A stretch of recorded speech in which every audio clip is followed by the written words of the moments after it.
Welcome back, everybody, to Outplayed 2026 here for Granblue Fantasy versus Rising. And my name is Yucker. I'm joined here by Viver. And can I say what an absolute pleasure it is to see that Outplayed has made it into the tour for this? Yeah. I don't even know what to say about this. It's just it's kind of unthinkable for me, both in terms of how far the game has come here and in terms of why I'm sitting here and doing commentary for this game. It's a fantastic development for sure. And, well, we're going to have an action-packed pools ahead of us, I believe. So I'm very curious to see who we're going to get first up onto the plate. Of course, the state of the game is in a very interesting position. I think, cough, cough, cough. One of the assignments when I got the calls, like, hey, you're going to be on commentary for this, is to take a look at Lowain. Take a look at Lowain, because that character is in a very interesting spot right now. Absolutely devious.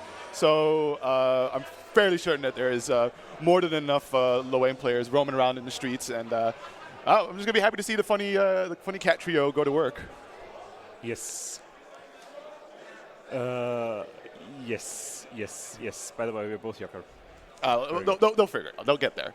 They'll get there in time. I already did the introductions. Hopefully they've been paying attention to. Actually, do we have a Lowain in this pool? In this pool? I mean, surely. If not, I mean, like there's bound to be a Lowain, right? Like, yes. You can't ignore the character. It's just too crazy. Yeah, and I know there's like at least 2 Lowain players that I know of that are in this tournament, probably even more. The question is in which pool they are. I have not taken a particular look in advance, so I might get surprised by, in fact, discovering a surprise Lowain in my bracket. Yeah, that's always a pleasure in this. And you know, with the standard fare of pools is that next to some of the known names you're likely to expect to represent, you know, high-level play, you also get to see some more in-betweens. But I see Fogel, I see Gideon, I see Wilness, and I see Lowain. There you go. That would be pretty interesting because I do not know Fogel as a Lowain player. I feel like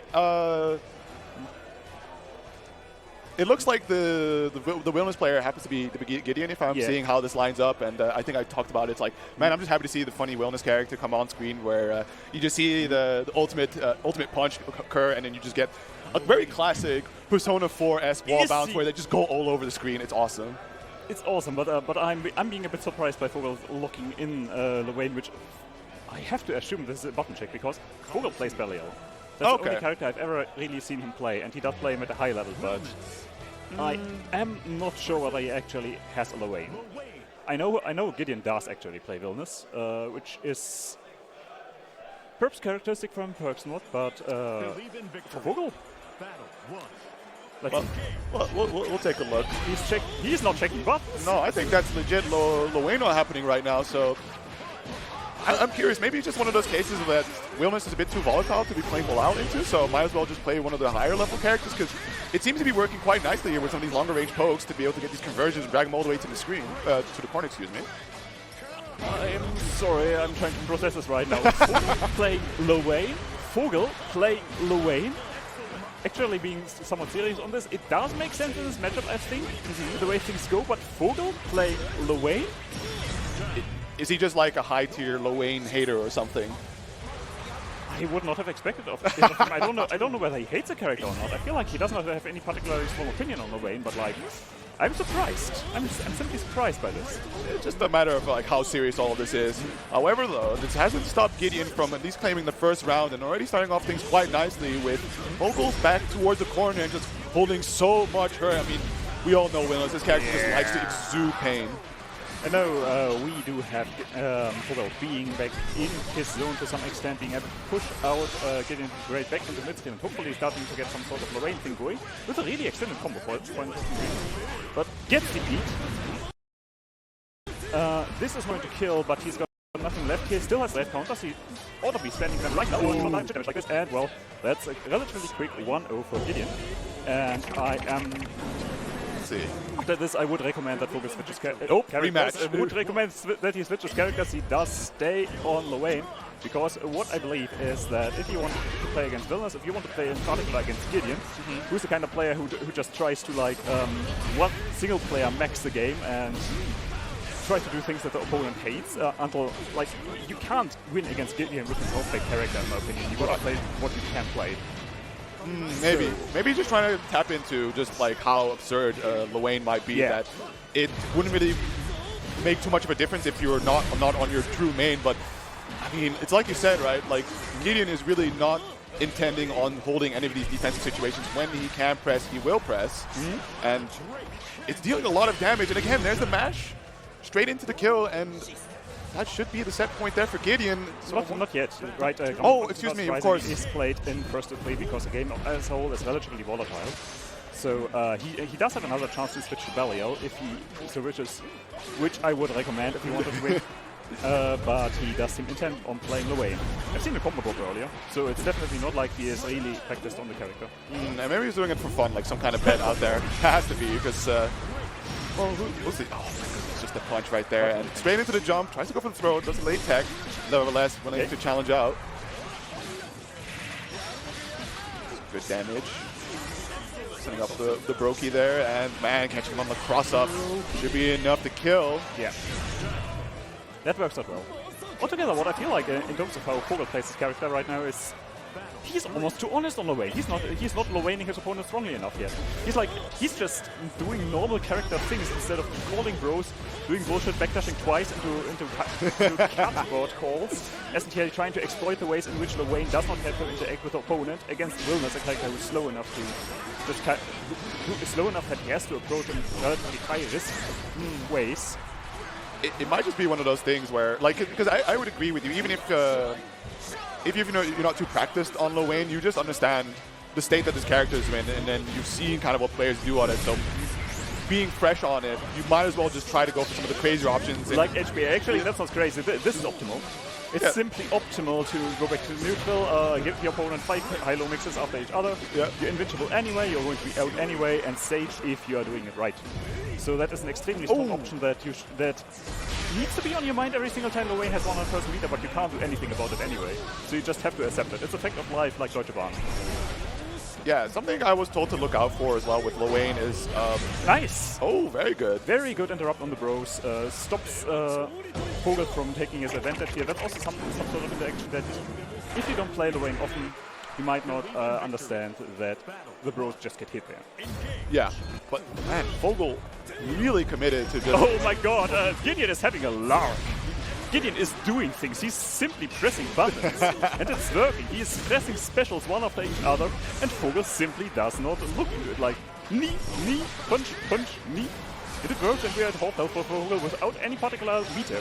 Because Lwane is a character that needs his meter to function. One of the reasons he's so good in this game as opposed to the previous one is how good his ways to spend meter are now. His ultimate skills are pretty fantastic altogether. Right. And he is really good at building meter as well. So like that's one of his great strengths. And Gideon does not want to hold anything, just immediate mash on the first hit in that stagger pressure, and already I think finally we get that set point there for Gideon, and especially with all those kneeing actions, it's just one of those things that I assume Gideon is checking for the fact that Vogel is trying to set up something in the mid screen, right? Call bros, maybe call cat bot out, but just throw in the knee, deny that option, and again, looking for the EX bros, but does not get to utilize it, and straight into the U skill, get the side swap, trying to set up some kind of piece of Oki, but didn't quite work out.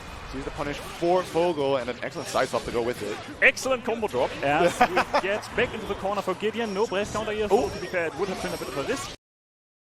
Does get out of the corner, setting up again some of Lwane options. Actually, no brace counter here, but the label counter comes out of the like Gideon converts, tons of damage. Next mix-up kills, just a cross-up because Vogel did not block. And you have the block button. Yeah, he probably tried to wake up super, probably something like HBA, but he failed to do so and got 3-0'd. Vogel, switch characters, please. Yeah, that's a very surprising thing that he would go like this. This guy Vogel makes top 8 at offline events on his Belial. Yeah. So what could it be, do you think, that made him go Lwane? Because like I understand one thing you look at, like maybe you're a tier list warrior and you look at where Lwane's being placed according to a lot of people, and you think like, I need to get on that, right? Like no longer should I have to work hard for a living. I just want to get in there. Belial, as a Belial player. Yeah, or no longer should I have to work hard when living as a Belial player. Which Belial player wrote this script? That character is privileged. He was born with a silver spoon in his mouth. But yeah, and no, he has been downgraded to a 90% silver spoon, and Belial players switch away. So the thing is, I cannot think of any particular real reason for Vogel to switch out, so I have to assume that reason. That is just playing low for the hell of it. Yeah, I mean, it's because like you would go into one of these brackets, right? Especially like AWT, so get some points. Look at this guy in the background smiling right now. That's Vogel, and he's just having the time of his life talking to his bro. People are asking him like, what was that? Why did you do? Why Luane? And if anyone knows, it's Vatori. Like these two are practice partners. They are going to be very, very familiar with whatever interesting options they're going to unleash on each other. Well, that is definitely a way to kick things off here with the pool. So curious to see what's coming up next. Any more upsets? Yeah, the way. If we're going to see any more interesting picks, people deviating from their norms just to. I think throw you for the loop, really. Like, this guy Vivier, we just got to make an absolute nightmare for him to actually make some sense of what's being put on display here. If all of the sets I'm commentating today are going to be Luane, I'm never coming back. Yeah, this is the state of Granblue type business. So just waiting on the word to see who's coming up next. As yes. Yeah, I mean, for the rest of it, like looking at the bracket, who are you like? Who are you favoring to see and make it all the way to like the top 8 for this weekend? Across all pools or across this one? Let's say the whole pools, right? Like, who do you see, if you're familiar with it, like being likely candidates to make it all the way up there?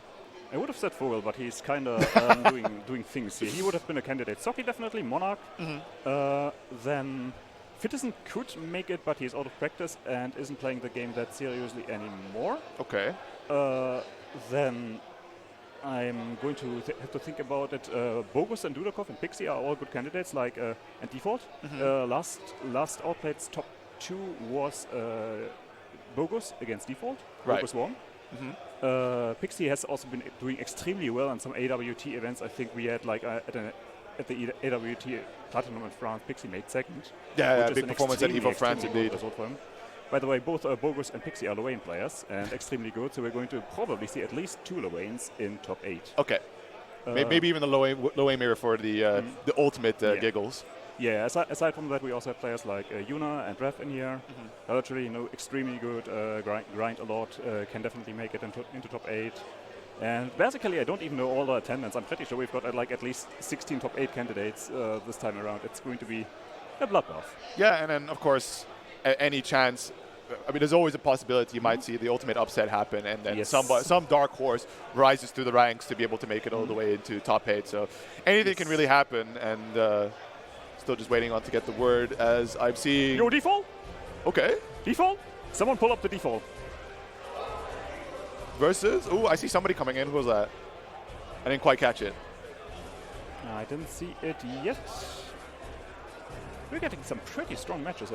Because what are we likely to expect, at least from who we see so far? What? I'm sorry, I didn't catch you.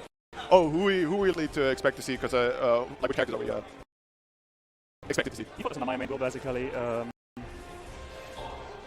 Give me a second. Just sort things out. Oh, what kind of memes do we have? Pogging out. Let's go. Pog. Yo, that's Default. That's Default up there. That's a lovely sketch. Wow. Yes. Amazing. That's our cow. Default against, I'm not recognizing the other player from seeing them just now. I'm seeing Normaya. But, there might be Yuna, actually. I recognize the shirt. I'm sorry. So this is another match that could definitely happen in top 8 winners, in my opinion, that we're somehow getting here right now. So we've got Default playing Namaya against Yuna, probably playing Vera, as far as I understand. Okay. Both of these players are just at a high level of mastery with their respective characters. That in particular, Vera is not particularly strong on the meter. She's just a very average character at best. Okay. Yuna still makes it work, still regularly does top 8. I think the last AUTplayed also was top 8 placer. Right. Whereas Default needs no introduction, in my opinion. He is the best Namaya player in Europe right now. Awesome. Gonna be very curious to see how this plays out between these two. Okay, no, that's the Belial pick. That's Belial. I might have missed the character, but Belial is a fair choice. At some point, you gotta pick a top tier. or at least almost top tier. Yeah, especially with points on the line, it's definitely worth investing in some of the characters that people have considered a little bit better than others for sure. But it's always up to debate because, like, what? I don't know how the state of mid-tier is, for example, but we all know the funny meme of Monarch just peeking the notes. What does it say? Just gap. Just gap. Of course. Interesting. Oh, naturally. Yeah, that's what I should have done. Yeah. Anyway, we're seeing a button check first. Let's see what's happening in particular. This is why people are just putting up the screen here again. Yeah, definitely one of the exclusive funnies of Outplayed is all these posters of these emotes from different games to be able to just wave them out in the crowd. But it's all Granblue at this point. It is absolutely all Granblue. But say it is going to be Ramaya versus Balan, right? So Balan's not just a button check character. Are you fair sure? There's at least. I'm pretty sure it's going to be Vera if this is you. Oh, okay, it is Vera. Button check character, this color, that's going to be very much the game. And I'm going to be very interested to see this because I'm fairly sure both of these players aren't necessarily going to be trying to play in a way that tries to enforce their character, but rather they're going to be trying to play an air quotes proper game. They're going to try to play the game as it is supposed to be played in theory. So just trying to rely more on footsies-based plays with pokes? Yes. Yesn't, okay. They're going to be choosing the object option. Often this is going to be a poke if you're calling dash light a poke. But there's going to be a fair amount of other options there, and we're going to see a relatively dynamic spacing as far as I understand, as they are trying to jockey in and out of dash light range, making the other person whiff, also use their pokes to try to preempt it, or punish it, or counter poke it, or trying to set up specials from outside of its range. So that's kind of how it's usually going to be going here. I'm not going to be expecting to see like this this default yielding a lot of flips. There's going to be some flips, but not tons of them, not a reliance on them as far as I understand. Okay. Other than that, we are just going to be expecting a good game. Let's go. Definitely looking very much forward to it. And there we go. Neutral jump to check the approach. Oh! We do not have... Oh, DNS server. Yeah, earlier we did see the little pop-up of the connection not working out, so that's going to be a quick restart there. Oh dear. Somebody didn't set it to offline mode. That's very unfortunate here. So, I mean, luckily not too much has happened yet. So, sure, default got the first touch, but hey, like it's fine. It's whatever. But again, I think as well, like you said, this is a possible like top 8 candidate match. So both of these very seasoned veteran players, things like this, they've come and gone, and it's especially like as a matchup. I don't think it's. I mean, it's still of course Granblue at the end of the day. First touch is going to be kind of critical, but for both, it may just be like, oh, c'est la vie, we try again. Yes. What we're also going to be seeing here, compared to the last match, is a lot more Brave counters. I was surprised that Vogel was barely Brave countering at all, trying to get his opponent on. Gideon also didn't, but Gideon wasn't in a lot of situations where he was particularly threatened. But this time around, we're going to be seeing the mechanic used about as often as it should be. All right. There you go. Okay. Nice dash punch in, just keeping the pressure, trying to back Yuna in towards the corner. Gets hit by a random Raging Strike. Default spends another Brave point to get Yuna off, but this effectively already reduces his maximum health, so this will do a lot of damage. Yuna opts to install himself to upgrade Vera to a stronger character. As here, this install Vera has a lot of enhanced specials and movement options, so she can go for example air dash. Right. Or this is going to be a full combo that leads into a kill. Wait.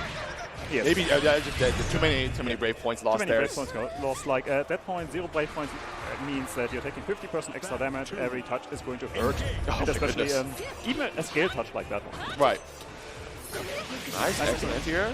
Going to go into a full combo mode. Drops the pick up. That is a bit of a finishing combo. Okay. Go for the Brave counter there, just trying to get established presence and like exactly right. Yeah. The first Brave counter is free. You don't take more damage at 2 Brave points as opposed to 3. Yeah. So people are going to be using it very early to try and establish like pressure, and are going to be taking safe Brave counter points, which are after dash light. Default goes for the Luda setup. I wish I could explain this, but it's an opportunity to throw, and we are back to just missing stuff. Nice. Ooh, good blocks in the mix, and able to bait out the Brave counter there. Not getting too much off of it, but default right now with a significant life lead, able to play relatively chill. Yeah, just force his way in right now, spends Brave points, effectively a lot of health to get Yuna on the corner, try to go in here, and uses the U-flip to dodge any sort of defensive option, any sort of delayed attack or delayed Brave counter to win the round. Very nice stuff here. So both around the piece. Nice. Starting things off quite nicely, putting default into the corner. It's that whip punish. There's been a nice bit of damage here. You see these wall pick deadlights so often during corner pressure, and that's because they're really good. Their pressure reset if they go unchallenged, and if your opponent mashes or delay mashes, often they just catch them. It is the way to safely apply pressure in this game. It's really a standard. I blocked out the brave counter, but still, nope. It's a turn go over to default there, but trying to keep him stuck in the corner. Yeah, that's where you want to play counter. Your opponent has barely any health left, and touch like this is going to do it, and Yuna takes the first game. Yeah, very smart use of the resources, especially just prioritizing, keeping your opponent trapped in the corner where you can do the most damage. So certainly a good display, but like you said, right, seasoned players here, and with this being a first of 3 game, there's going to be quite a bit of room for default to make his adaptations. You can already see him like focusing down, closing his eyes, thinking about it. What do I change going into the second game? And there we go, a counter for Yuna. Just catching default running in. DP, Yuna is playing relatively aggressively right now, just wants to keep the game in her favor. Yeah, I think she's also noticed that like I've been able to win a lot on these interactions, so I might as well keep trying until my opponent shows something else, right, to be able to deny me these plays. Okay, what? Forgot about the overhead, interesting. Nice anti-air there, this is going to hurt so much and shows default that he can't just flip out without thinking about it. Next touch is going to do it. Yuna is going to spend a lot of EU dark hits right now because this option is a strong on offense for reasons that are going to be pretty difficult to explain here, but STL, the slowdown, means that any delayed button presses by your opponent will still come out even though they should normally have been blocked. Like, it makes it harder to defend against things with delayed options. Right. Really good at catching it. Yeah, effectively the time stone function there, being able to just make sure things last a little longer than they're supposed to. You interacted with the game. Okay, TK flip from default. This is good against any sort of throw. And going to end in the super. It might even kill, but even if it doesn't, it restores the break point for it and puts him in a great situation where even if Yuna tries to start offense right now, the first opportunity is going to get break countered. Yuna goes for plenty break counter, saves with pressure in return, spends the last one because at this point she's got no health anymore, she needs to spend it. With 3. Goes in the Scarlet Oath again, then there's a break counter, it's pretty guaranteed, and default just takes it. Every break counter chance at this point is going to get taken. The jump over the misfire, and the wall bounce is not quite going to quite be enough. Default goes all the way, and it is getting blocked. Beautiful displays from Yuna. The network connection got interrupted again, but at the right time at least, thankfully. I can't believe how polite these tech issues are being. Like, sure, we're having them all the time, but they keep happening at times where they don't impact anything. That is definitely a very beautiful saving grace here, because like I think I heard it earlier during one of the Granblue pools games. Yes, it was a really tragic controller issue. The classic, right? Just the home menu coming up. Somebody pressed it on the DualShock, and it was at a very critical moment. So so far only have these network issues, like you said, either at the very beginning or right at the end. It's I think Sony is just watching and making sure that there's no funny business happening with their console, right? Just to keep up the image a little bit, right? Present a good show like this is a console worth getting. Yeah, so we are seeing the crowd again. We're also seeing us. Oh, no. Hi. Hello. I think they're just trying to. Yeah, it looks like they're trying to resolve technical issues a little bit more. So right now, lucky 2 times. Let's not rely on that for possibly the final game for Yuna to move on forward. Especially when it has been such a good game so far, but unfortunately this delay due to tech issues might ice Yuna's momentum a little bit, and I am going to be fairly... I hope that she's going to be able to play at the same quality level that she's been playing at before. So, you know, I've seen such good Granblue so far. Yeah. I want to keep seeing it. Yeah, I mean, I think also at some point you just kind of get this, like, it becomes second nature to you when you've attended so many offlines. And even if you, especially if you played online, right? Like that's the true roulette of just about every single technical issue you've ever thought could happen, and then there's some that you've never heard for ever happening. So as experienced players, these things, you know, it is a bummer, but at least I feel like to an extent they're fairly adjusted to it. And like Yuna so far, I don't think. She looks pretty calm. It's like nothing too crazy has had to come from her to overcome default. Default really has to lock in, so it seems. And for him, I fear that these technical plays might have a greater impact on his performance. Perhaps. I don't know. But either way, players are still human beings, so they're going to be trying to minimize the impact of this on their playstyle, but it's going to be interrupting their concentration. Yeah, we're going to get a different game now. So let's see how it's going to be going. Are they going to be restarting now? I think they might be. Oh, they're restarting the console, right? Oh dear. Yeah, so they're just making. Right. Better safe than sorry, right? Just turn it off and on again. That's the IT classic. But considering like what we've seen so far from these two, what are you thinking that default might have to, let's say, change, right? Not necessarily fix, but change to try and get at least a game on the board, and then who knows, maybe make even that full reversal sweep occur. That's a really tough question. First, I said both of these players play by the book. Second, they are definitely better than me. It's going to be hard for me to identify things that they're doing wrong, because everything that I'm seeing on screen so far, all seem to have been fairly correct altogether in terms of how you're supposed to be playing the game there. If anything, I suppose that Yuna tends to have the read on what default is doing relatively often. I've seen, for example, that rounds where default went for the neutral jump. Wait. We have the neutral jump there. Yeah, no. Default did the neutral jump. Yuna anti-aired this time around. Right. With like the close heavy. Another few situations where Yuna in a crucial moment had the read to jump over default's range slash, the Mistfinder, and was able to punish it, bringing back the round. So altogether, I feel like it's these sort of situations where Yuna seems to be relatively zeroed in on default's current, let's say, pace, on what default wants to be doing. Perhaps has prepared a lot for default, for how default plays in the first place. Right. So if anything, the best kind of advice I can give, and that's not the kind of advice that I'd like to hear as a player, but the best kind of advice I can give as a mildly qualified commentator is try to change up what you're doing. Like, I feel like you're doing fairly well, but you have to change up what you're doing to some extent and try to break your habits.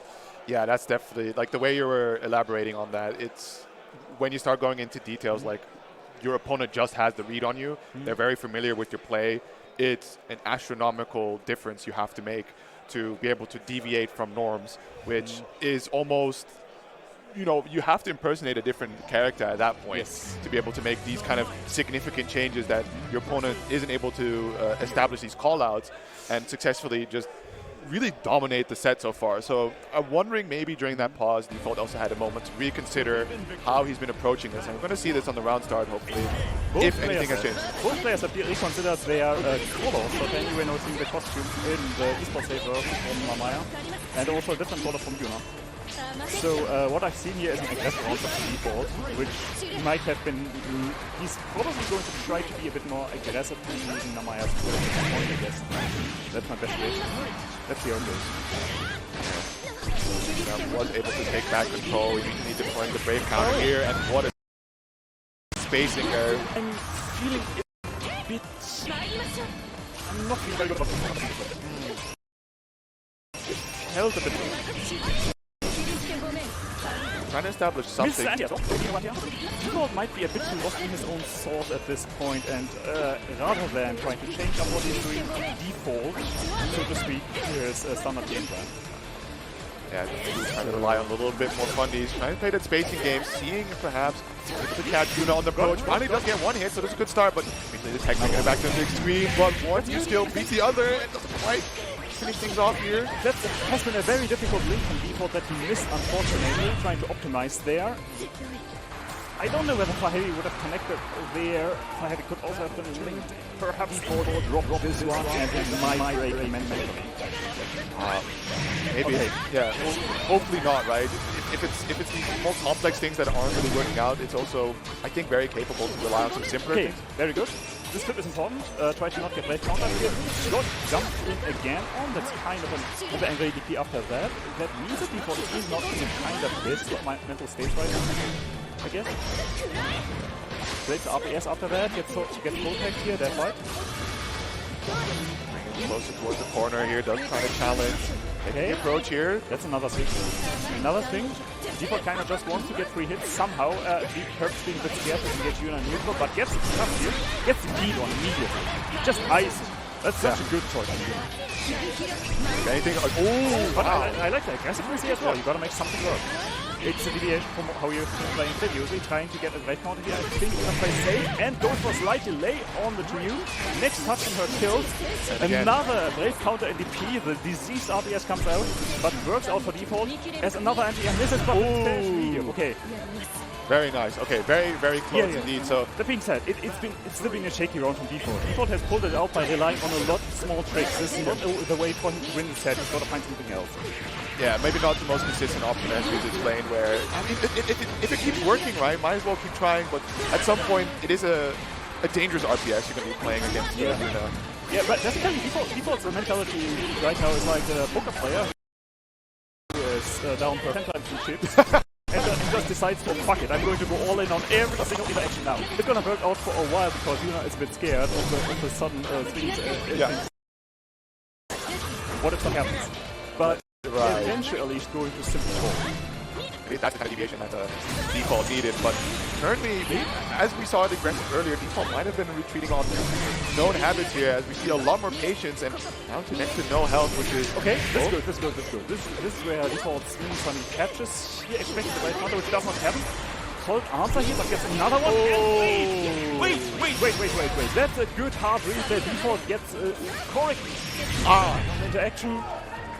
Very nice. Reads Yuna's STLE option on that defensive interaction there. It is harder to deal with setup than it looks like there. Yuna has been defending well against it because it's mostly a pretty strong strike throw where it's difficult to defend against it by instant matching or delay matching. So default decides, okay, there's going to be a really delayed match. I'm going to hard pull it out and was right. Excellent stuff, so hopefully more to come here from default, especially because like that last round seems to play a little bit more like what we've seen from before, but with some nice okay. That's a nice muscle memory here, that default being a bit back in the game right now. Missed the hit confirm here, tried to save it. Another brave counter from Yuna, but Yuna is considerably lower on health right now. Ooh. Okay. Something has changed here. Something definitely feels like it has changed. Yuna seems a bit rattled now to me. Getting hit by... I'm not sure whether default changed a lot of his pace here right now, but Yuna gets hit instead. Gets hit by default's continued attempt to kind of swing with Namaya special and get a hit, which have altogether not worked out very well early on, but keep landing. Superbs play a bit slower. Yeah, I do like this from default here, right? Establish a bit of a life lead and immediately just back off, trying to play the longer range game. Keeping Yuna on the approach, just like this. Trying to go for the use kill, misfire, but what? Okay. Oh no!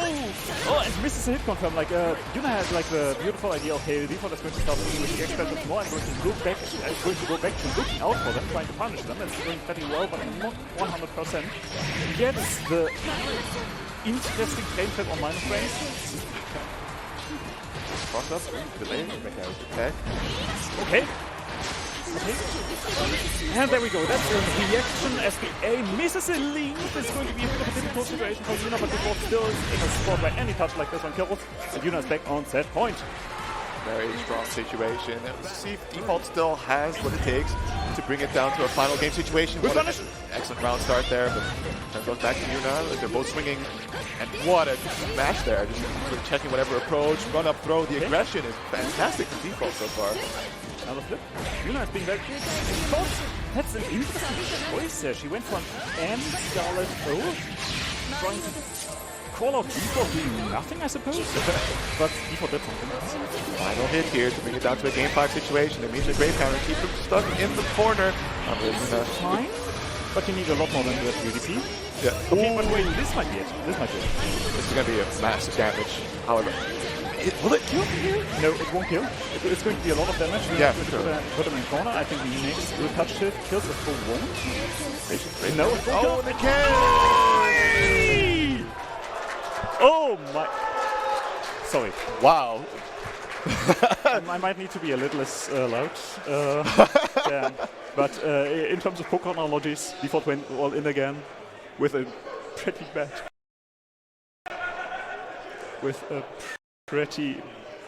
hand. Yeah, I think that was the same hand he's been showing off in the previous day when he started trying to turn things around aggressively, constantly going for DPs and reversals right after the Brave counter, even despite it being blocked. So Yuna, with that information, she was able to block it out and make that comeback happen into finishing it out on a 3-1 finish. I've just been given a notice that we'll be going on for almost like a 10-minute break, as we'll be swapping pools, I believe. So stay tuned. We'll be back with more Granblue action right after the break. And I apologize for any headphone damage that I might have caused. I'm sorry. It's Granblue. It's awesome. Yeah. All right.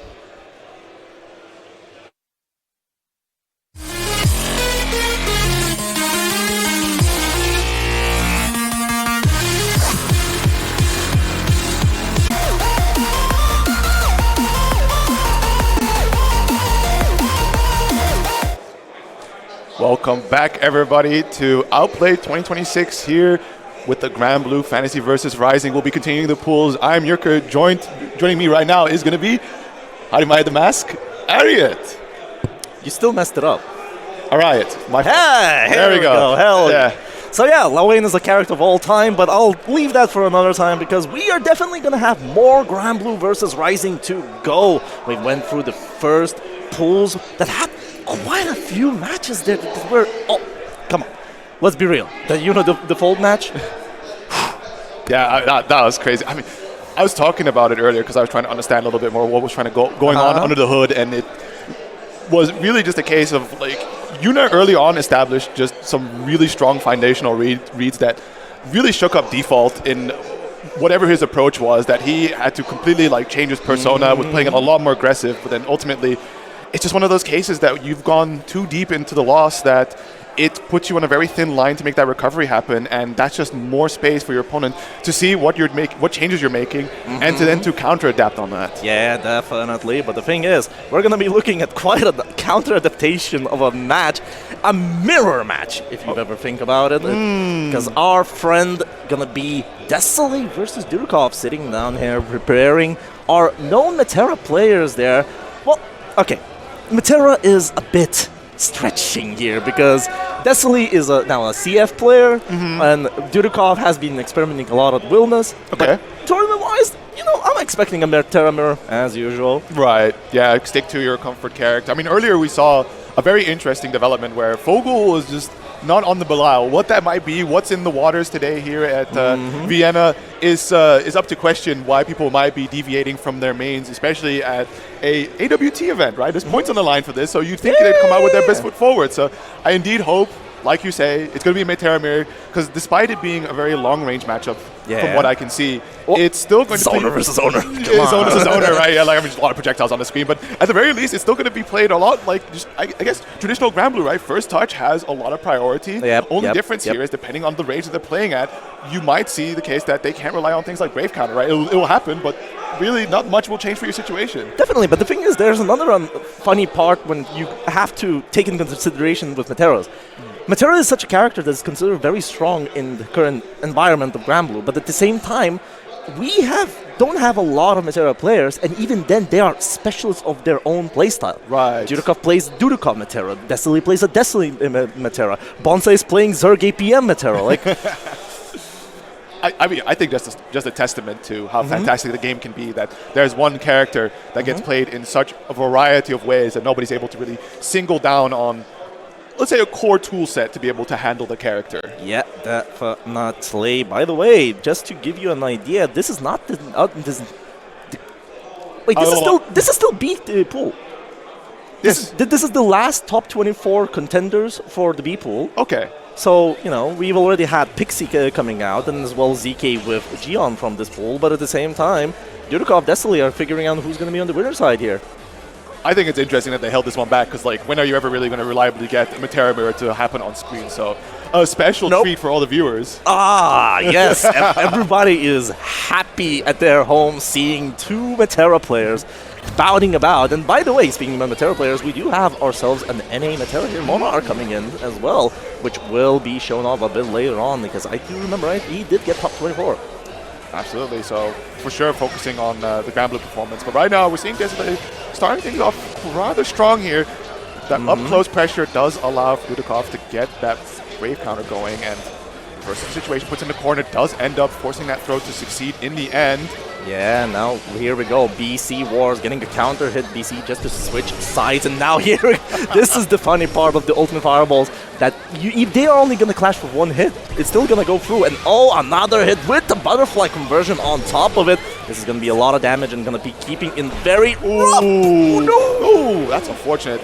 Looking still in a very great position as both of them are just shooting at one another, but we see again the ultimate arrows coming out here. Dudikov taking that first round. Yeah, definitely the first round going to Dudikov, and he took it with quite a spectacular play, I would say, because he usually is one of the believers of the ultimate butterfly in general.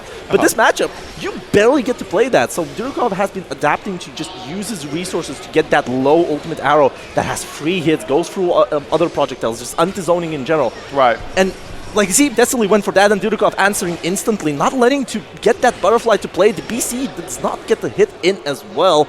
And with it, looking pretty rough there, Destiny, both resource-wise and health-wise. Yeah, a lot of spot dodging here. It's a very interesting position because typically with these owner characters, you think you have the life lead. And it's like, this is a really comfortable position. But at the same time, right, Destiny's still in effective range, but what an anti and the finish.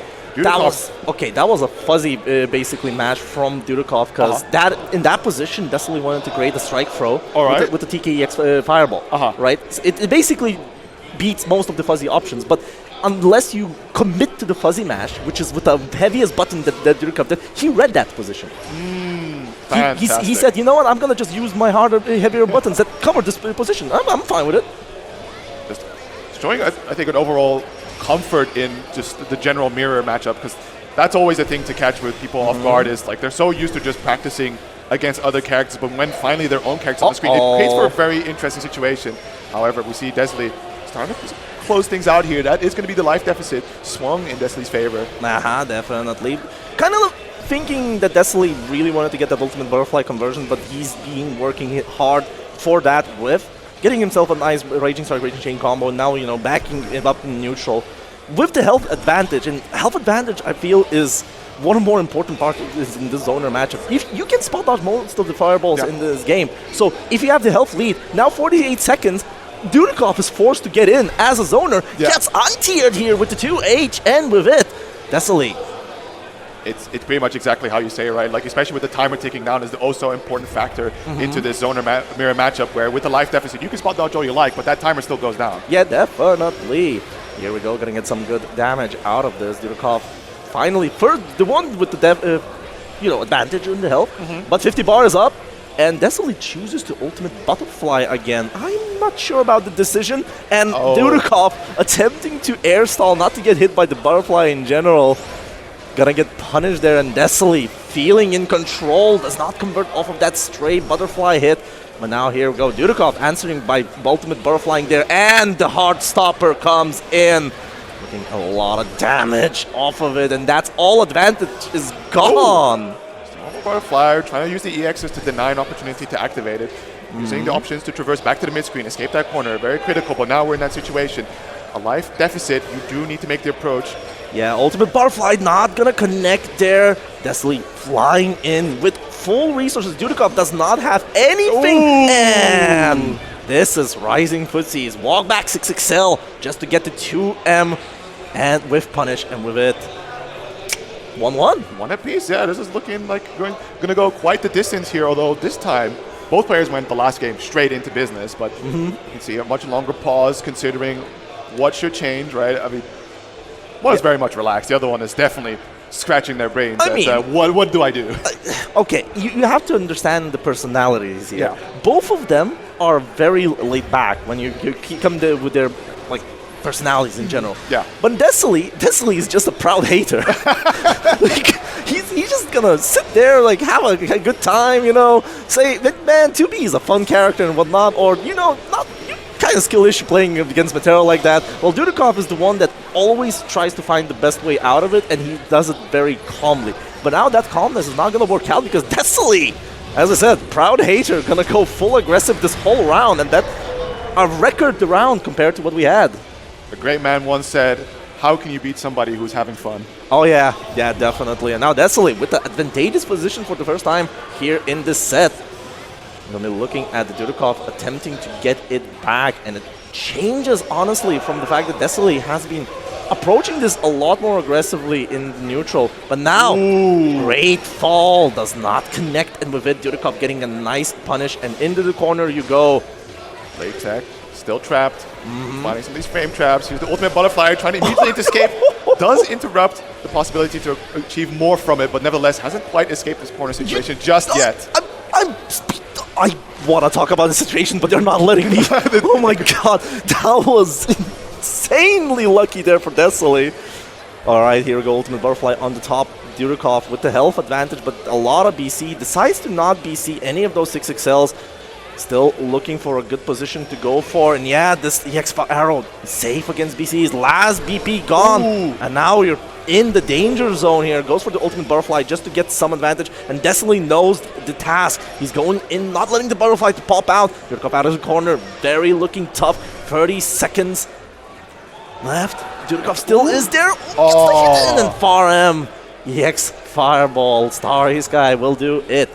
Now, what happened there? The Ultimate Butterfly popped, but the Air Ultimate Arrow clashed with the 2 hits of the Butterfly, allowing to recover in time to block it. Like, oh my goodness. It took me time to like, what? That was so lucky on Desole's side. But anyways, let's get back to the match here. I'm going to be looking at a round point. Ooh. That's going to be big, and Dudikov using that big 2-1. This time 2H, because there's 1 and 2H in his arsenal. Okay. Getting a nice win, and that's a 2-1. Yeah, taking the lead back again. And I think it's a little more of what you mentioned earlier, where once again, trying to challenge these butterflies with your skill, do not allow the setup to occur, reacting to it immediately with the slowdown, just a fast projectile and that full conversion. See if more of the same can occur, or if, again, we're going to see an adaptation back from Desole to play a little bit more aggressively, right? Refrain from the setups as oh my god, speaking of aggression. There was one single 5 brain cells shared between these 2 players right there. Fantastic. Fantastic. Here we go, and Desole gonna be using his advantage as much as possible, getting into a nice combo. Not gonna build enough meter for the super, but it does not matter. Catching Dudikov, fuzzy mashing there with a perfect. Good start there. Again, aggression pays off quite wonderfully here, not getting bogged down into the whole setup game plan here. However, still a chance for Dudikov to finish. Oh my god. I'm thinking Matera Hive Mind is talking to them right now. It's awesome. This is the beauty of mirror matchups. They both go like, this is my really good round start option. We should both do it. Yeah. Here we go. Spot dodging those arrows there, but now Desole kind of not having the patience. Goes for the Ultimate Fireball. Does get the hit in. And with those Starry Skies, far heavy into Ultimate Starry Sky will not allow the Butterfly to work out, and that is a very good position for Dudikov. Like, getting those Ultimate Butterflies not pop is very important. Oh, for sure. Against Matera.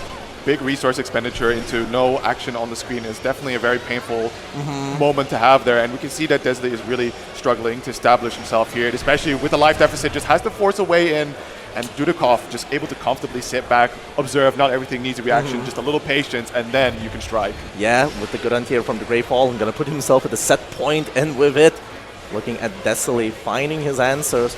Gonna try to stall the Butterfly there, but just gonna get punished. Desole going in so hard. Have you noticed how much Desole is going forward compared to Dudikov? Yeah, for sure. Just trying to interrupt, get that pressure start, especially because I think Desole saw how that first round played out, right? The perfect, just an absolute momentum machine that Dudikov was just not able to respond to. Wants to go back into this projectile war where Dudikov seems to be having the better reads and adjustments. But, no, the ultimate activation from downtown. And Desole brings it to a 2-2 situation, the final game on our hands. Man. I feel like that situation is so... Okay, the idea what happened there is, the thing is that Matera has this, like,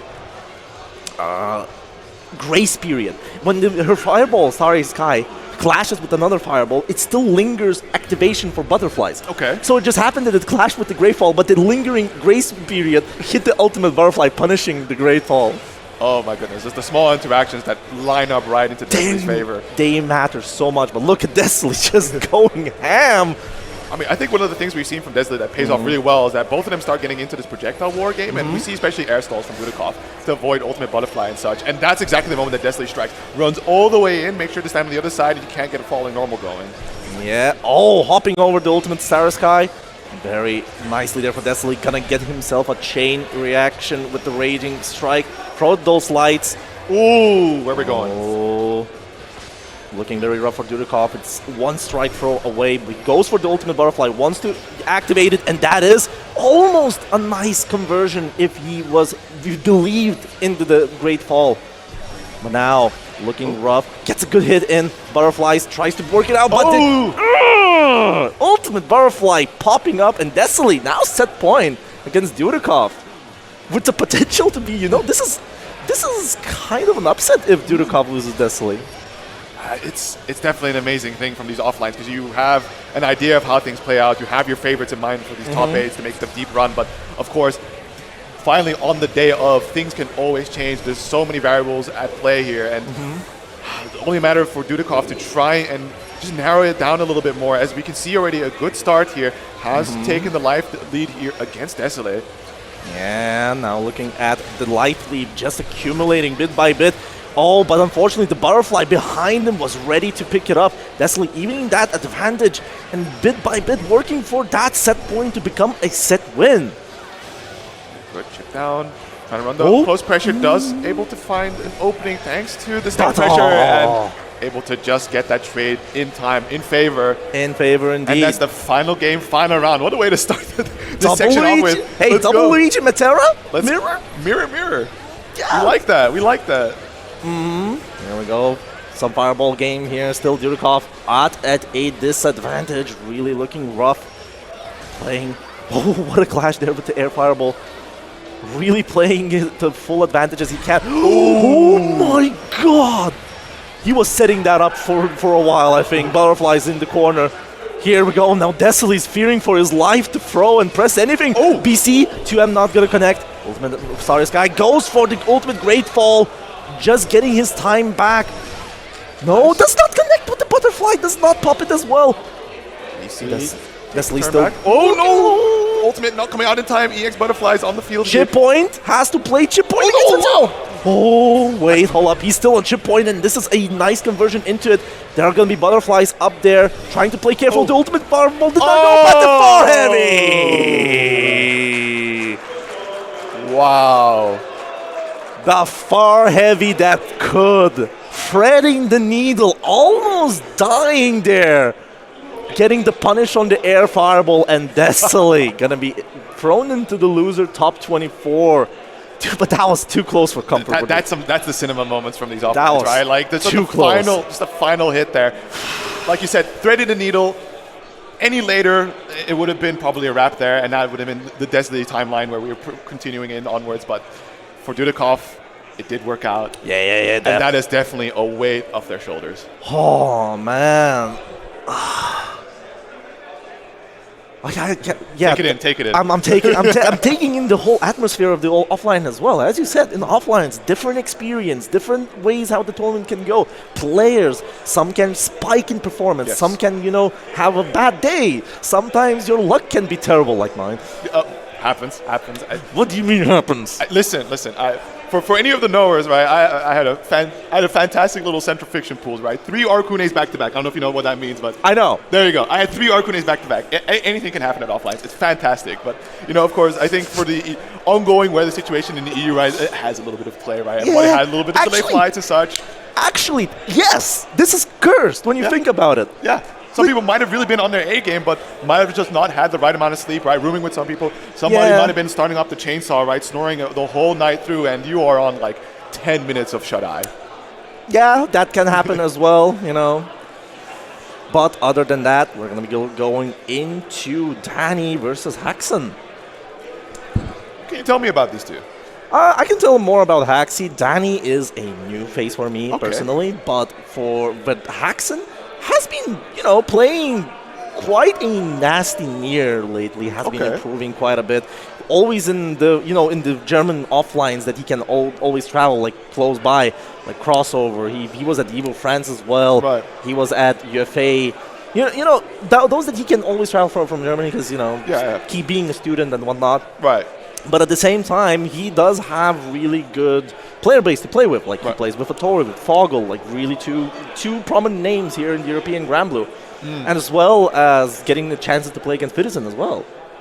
Absolutely. I mean, from what I can tell, at least from Danny, right, the Busho tag, the Hungarian FGC, which is a very tight-knit community, surely they also have excellent practice partners to get into. So I'm very interested to see how things play out. I see Wellness already, and there is the Nier. Boy, how are you feeling about that? So Nier has been Nier has been a character like with a lot of discussions about her. Right. Some survivors, like the Vietnamese war survivors, in a sense, with the PTSD, would say that Nier should never get back to the point where she was in season 1, where she could, loop the 50-50s all the time on you, just murdering you at point. Now, after she has changed there has been a year, she's still considered a weak character, mostly because when Death is gone, she's a non-functional character. Right. Just genuinely non-functional character. But at the same time, if Nier gets to play that, high roll game, getting the good confirms, 2-1-4H is still unreactable, and you get clipped by it. Yeah. She might be busted to a degree. And what? Wait, hold up. Wait. Huh? Wait a minute. He's not a Nier apologist anymore? He's on Beatrix, okay. And I see Lucilius as well. And Lucilius, apparently, us as commentators have been mixed up here, and apparently Haxon has decided enough of those bottom-tier characters. I work too hard. I work too hard, yeah. And we're going to be going with the Beatrix, which is a very aggressive Shoto character against Lucilius, which is also kind of like a, momentum building, at least. Not momentum building as well, but he has a lot of, controversies of his own. Like, for instance, some people say that he is still strong. Some people say that he's now weak, that he then needs to think out how to get the blade levels going in and whatnot. So, we'll see how it goes. But we'll see how it goes. Danny beginning these anti-airs quite nicely on Haxon, so blade levels are coming along quite nicely. First BC, trying to create a little bit of space here on the screen, and we do the Ground Viper on in. Time to not care no more. Ground Viper? Did you sneeze? It's writing free because it's free to use it in the neutral. Come on, bro. I see Soul Bad Guy on screen. Don't I see. I see Soul Bad Guy.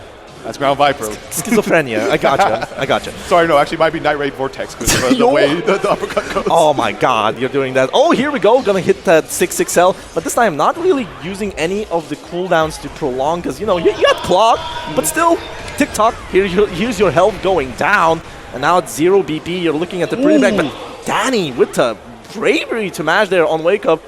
Almost dying, but here we go. Another Beatrix XL from honestly very close range. Like Haxon, I was saying that Danny has, very brave places to play, but Haxon, I think he's more braver here.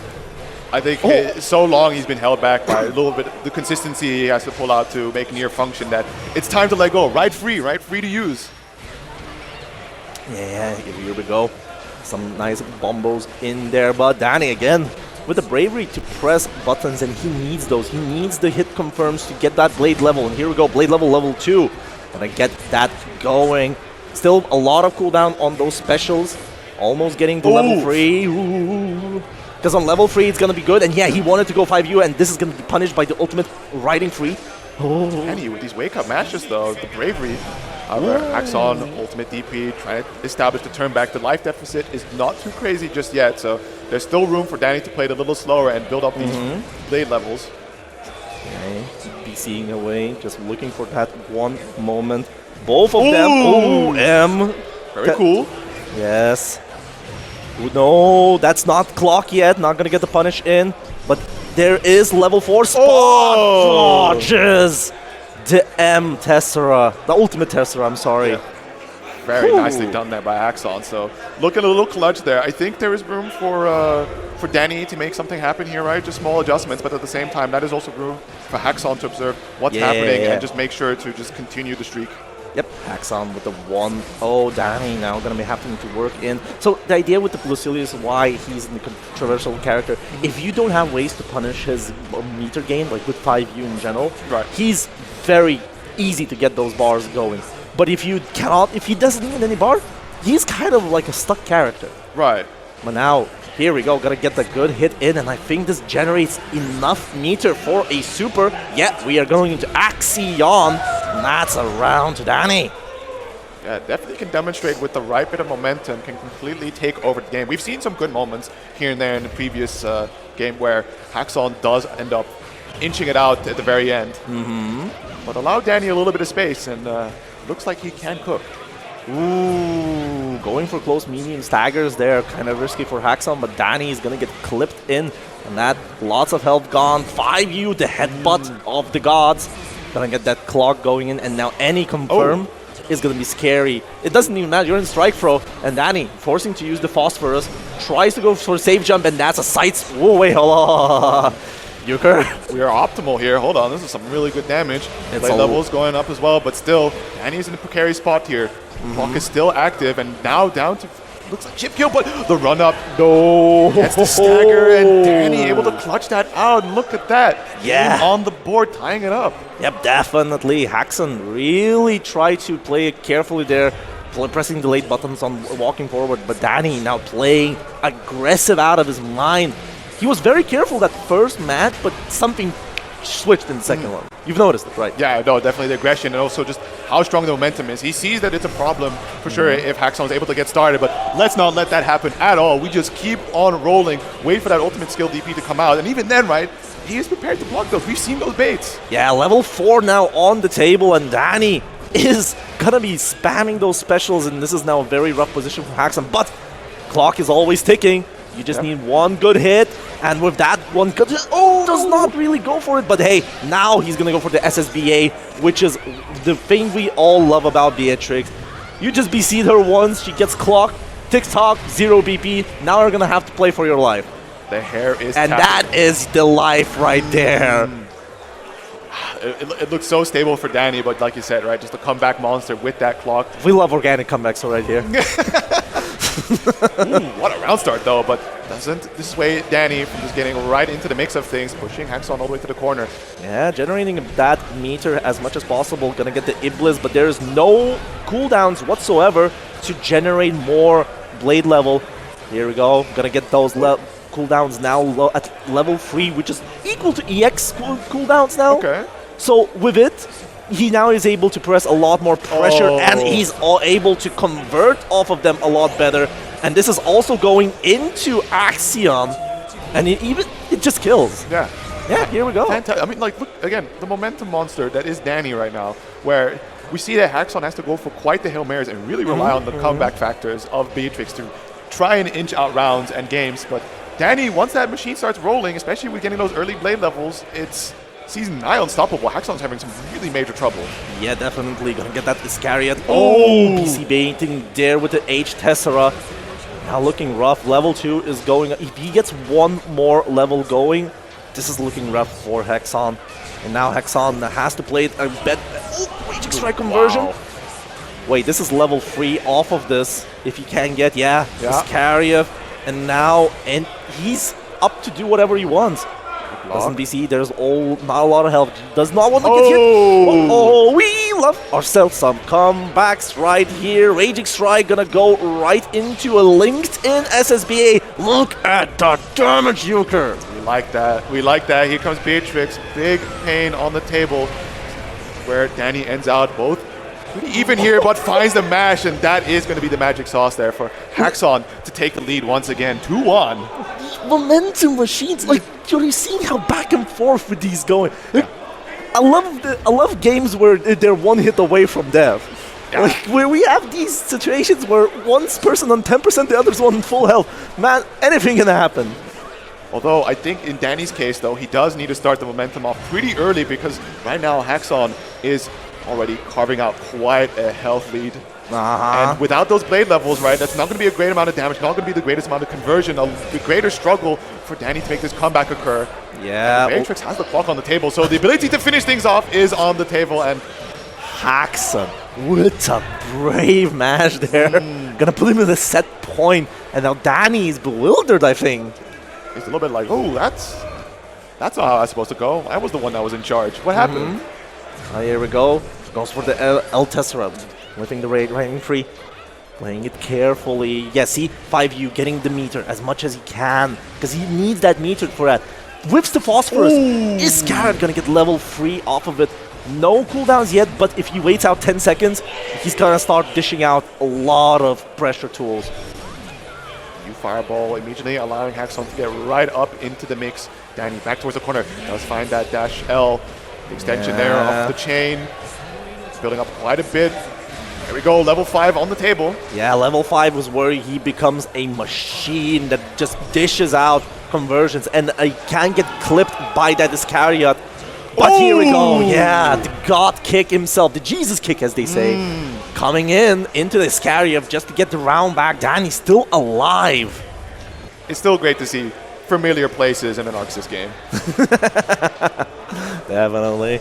All right, far medium, Granblue zone coming in, trying to get some going. Haxon really not taking his turn back. He's just sitting there. Yeah, a lot of late teching though, so quite a bit of damage already dealt. Not the greatest amount of blade levels built up just yet for Danny, but the life advantage does allow him to play a little bit more from, further away on the screen, forcing the approach in Haxon. Though Haxon does get right in there. A little bit of damage already, slowly but surely pushing Danny to the other side. The U projectile solidifying that, but you see the U reversal. Star Chaser really putting in the work, and now Haxon again getting the clock with the command grab. And yes, this is gonna be a nice conversion for him. Wait, hold up. No. Hold up.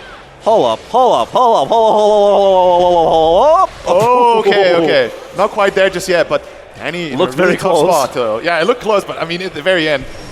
Wait, okay, dodging the Thunderbird there, but wait, now Raging Strike. Danny, wait, this is 0 BP. This is 0 BP. This is killing. Danny, very nice. Look at that, Danny. Final game. Yeah, gonna go into game 5 there. Avoiding the Thunderbird as a pressure tool with the ultimate Tessera, getting himself a spaghetti out of the situation. Honestly, this scramble really worked out for him. Absolutely here. Already going for the BC. Wants to make sure that there is no momentum on Haxon's favor. And just like that, starting things off quite nice. A little bit of blade level built up. Haxon trapped in the corner. We can see keeping pressure from a distance. Running free. Just trying to get a good hit. Thunderbird just going ham. Danny answered with the ultimate Phosphorus. Nice. That's a cross-up hit. We have a block button. What are we doing? Sometimes it just happens. It just happens. Sometimes we just want to play your old hold back to block. Yeah, Farlight, Phosphorus looking rough. H Tessera, Danny looking very strong here, but now we are going into organic comebacks. Gonna get the riding free conversion here into the SSBA. Good damage, and of course, without any more of the brave points, that is going to be a lot of pain that Danny's going to hold on the next conversion. Although clock is back. Yeah, using his last BPs. But that's punishable, but this feels punishable. Oh no! Ooh, what are we doing? Oh, what a throw! Haxon coming back there. I was holding my breath there. It was tough. Like Danny was getting these straight hits in there, but didn't have the ability to convert. It was definitely very scary. Still though, Haxon now on set point. Danny with the opportunity to put it back in that place as well, but Haxon is starting to start things off quite nicely here, though. Wake up throw. Yeah, back throw incident almost getting put in a bad position still. Blade level 1. See, he's been using that 5U, and now Haxon with a good Star Chaser, punishing it and getting himself a good momentum out of it. With it, looking very rough for our friend Danny, but the back throw incident. Yes. Wow, the brave counter. Nice throw. Yeah. Stack of pressure. Trying to bait another brave counter out of it. There's still a lot to clock. Star Chaser working out just as intended. Delayed 6. Thunderbird. Really? Ooh! Spacing, really? Beatrix far heavy, man. Oh my goodness. Beatrix far heavy. That thing has no hurtball. Almost punishes the fireball there, but might as well just try. I respect it. Tournament life, or not tournament. Wait, this is Axion. Axion control? No, it doesn't even need to. Not Luigi. Wow, I love that from Danny. Right, this could be the end right there, and you just go. You know what? Let's just go. Let's ride it. Let it ride. Yeah. Here we go. Gonna get the good 6XL. Haxon now starting to strong on this double Luigi position. Both are at set point. Ooh, that is not the way you want to start things off with here. And look at the conversion coming out here from Haxon. It's going to be a rip of damage.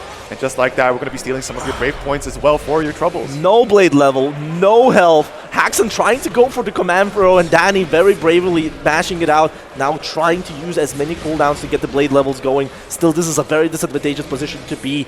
And Haxon, if he gets a very good hit in, it's over. Yeah, it's a dash up light. BC, there's a DP. Down to the last interaction here. Again, BC, put him into the corner. Chip point, very close. Haxon tried to Thunderbird, gets thrown out. BC again. Very spot dodging it. Oh, for light.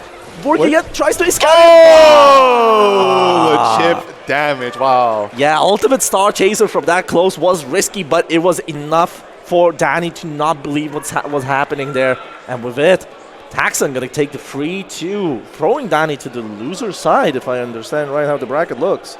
That is that quintessential moment from Offlines, right? Because we go into discussion. Oh, Haxon, we know him. He's been around and stuff. And then Danny, not sure, new name, and immediately just puts Haxon right on the ropes. Unknown OD Lucilius coming in there, you know, putting everybody in danger. Like, be careful in the alleyways. There's a Lucilius out there. Oh yeah, listen. Shout outs to Busho, right? Amazing group from Hungary, if I'm not mistaken. Just a tight-knit community. Surely Danny has fantastic practice partners, and it's definitely showing here with how far he was able to take it. Definitely. Now let's see, who are we gonna get next? And I think I see Froki. Right. I do actually. The thing is, let's see the bracket is quite honestly wide. I need to find the matches here as well. Yes, it's Froki Frode versus Scything. Right, okay. Froki, a vanilla gamer, a very beloved vanilla gamer out there. Yes, yeah. Need to switch out. And he's already Neutral Mania 2. The event that used my face and my clips to goddamn market the whole event. I'll have to show you later on that one. It's funny. Were you there even? No, I wasn't there. Oh my goodness. Like somebody just came to my stream and basically said, "Are you going to Neutral Mania?" No, it's like 2 weeks away. Yeah. Like nobody's buying tickets for it. And then they took that clip and they went and made a montage. They hate yes, the there are montage. still tickets and we are still up there. Like go. That's awesome. I love a little bit of culture for that. But what can you tell me about these players? Scything, I think, yes, also maybe an unknown OD player out there. Of course. Because this is the first round and we are having a lot of people pulled up. This is a very stacked tournament, to be honest. I have seen that, in fact, because from all over Europe, it's so fantastic to see that the Granblue community chooses Outplayed to be their kickoff for the year, right? Their start to this. Because also it's the end of the tour, so for people who are needing those last few points to qualify, this is also their destination, and we do get some very special guests. Or to secure their positions, honestly. That's true as well. Deny those points. Make sure that it doesn't go to anyone. It can't be. It's no further points for you, but hey. Hey, we have Mr. Worldwide Pixie doing this. Like he literally before Outplayed. Yeah. He was at China and the Japan. Like, oh, what? Really? Yeah. What a world warrior for that. Yeah, he's Mr. Worldwide about that. We love that. Anyways, let's see what is gonna be. There's a Lwane on the screen. I'm definitely not enjoying that already. Thanks, Froki, I guess. I mean, so far we've had many a button check mix-ups where people just kind of be picking whatever. Yeah. But is this to be expected, you think? At least from Froki. No. Well, technically speaking, you could believe it. Like, he does have the Dash Attack t-shirt with Vanilla on it. Okay. But at the same time, you have to understand, Lwane is currently European Plague. True. Okay? I said it. Still alive. Because when he survived the last patch without being touched for a year now, honestly, by the way, by certain opinions, he's top 1. Yeah, I've seen. Which is interesting. Yep. We've been having an influx of Lwane players. Such as, did you know that the Charlotta gamer of the old, the Catalina, very footsies, very calm, patient, getting into this player, is now a Lwane player. Oh my goodness. This is what the world has brought us. Listen, it's the effect of esports at the end of the day, right? Like, it's time to lock in, get these points. It's esports. It's esports. Lock in, get these points right. It's time to maximize your odds of success, and if that means abandoning your flavor pick, right, what you are known for, to go straight to the top of the tier list, I respect it. Definitely, and I'm not saying anything. It's just Europe, okay? It's just Europe. It's how it is. We're absolute grind boss, but thankfully you are spared the presence. It's going to be Anilla. It's going to be Anilla, which honestly, from the recent patch, really jumped up in power. Okay. Basically, her main weakness was really her reward. She didn't really have a lot of reward for the resources that she's been putting. Okay. Now, she's a monster in resource department. All right, I'm very curious to see how Terry Bogard plays this out. Terry Bogard, the Granblue Terry Bogard, indeed. So we're going to be going into Anilla versus Beatrix here. Ooh. Tries to untier that, and that, wait, hold up, it worked out. Yeah, the clash situation. So I think this is not prepared for it. And Froki, after great momentum, here we go. Here we go, definitely. This is one of the buffs that she got, the 5U, the spinning hit. Now it's a combo start in the corner. It launches enough for you to pick it up. Oh, okay. Yeah, but now it just basically is always a true string. There is no mix-up with it on block. Ah, I see. And Froki is just using it as a -2, just pushing it in the corner kind of position. Yeah. So, like, see, Siping is now really in the bad position for it. Yeah. And he's just using his health advantage. He doesn't really care about getting hit by Beatrix there. He already has low BP, so he's just going to take the risk. Yeah, especially when players are starting getting on this low life point there. At times, like, not really keen to be swinging with some of the heavy hitters that could make these comeback factors occur. So you're going to see lights and stuff, and that's exactly your window to challenge with your own. Yeah, here we go. Another 5U on the block, and now just kind of pressing on that -2. Siping really didn't take his turn back. And with it, Froki using full damage out of it into SBA. Now looking pretty rough for Siping. Though clock is, ticking. Oh, no. Oh, okay. Opportunity, but still just wakes up, presses a few times, down to the last hit, and waits it out, looks for whatever option, right? The stability of having a life lead there. Yeah, the stability of having a life lead and maybe, having some nerves here on the scene and whatnot. Some people drop their combos. It happens. It happens from time to time. But you've worked so well in the beginning that it's okay. You can make a little mistake. Yeah. Happy accidents. Happy little accidents, indeed. And now we're going to get ourselves a punish into EX Cheap Ride. Here we go. And look at this. Gonna go for a meter build combo, even though it doesn't really build a lot, because you already have meter penalty from using the Raging Strike. Right. But at the same time, since Froki, really good position with health and resources.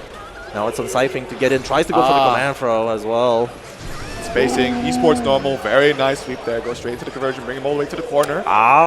This does not work off the 2U. I see what he wanted to do. So one of the new combos that Anila got is when she does the EX Sheep Ride that bounces. Yeah. The funny, you can now link in 2-2M into light button and then still continue the combo. Oh my.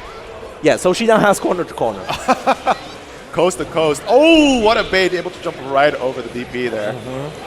Oh, he's going to be going for that hit. 6-6H being thrown out. What? Footsies, I guess? I mean, it's the game we play. It's the game we play. Here we go. EX Sheep. That's going to be a full conversion. And I'm betting if he does not do any shenanigans, it will kill with the SBA. Here we go. Yeah, there it is. Very nice. And Froki just... getting the second game. Fantastic consistency. I mean, it's definitely a real big change of pace from what we've seen so far, where both players or both these last few games have been going really down to the wire. But at the same time, this is also standard affair for pools, where the unfortunate person starting out with the game, having a little bit of fun, does have to play one of these bracket demons. And bracket demons. Tell me about it. We have so many bracket demons. It's insane. At some point, who is really a bracket demon at the end of the day? If everyone's a bracket demon, no one is. I cannot fold that logic. Ooh, okay. Oh, here we go. Back throw incident. Now Siping now going to be working in, but Froki instantly going for the ultimate TP. Not going to side switch, but going to get the back throw, and this is looking rough. Yeah, Siping tried to DP like a Hail Mary at the end there with no health. Froki, set point.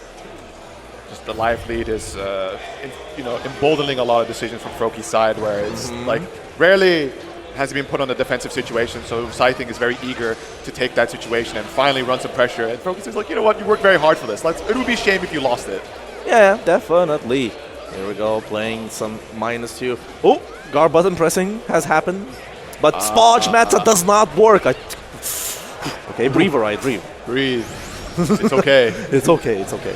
Nice, good sweep to interrupt there. A little bit of mash, and Siping able to get a bit of momentum. Froki needs to, I think, put a little bit of respect on Siping's name here. Oh, never mind. No.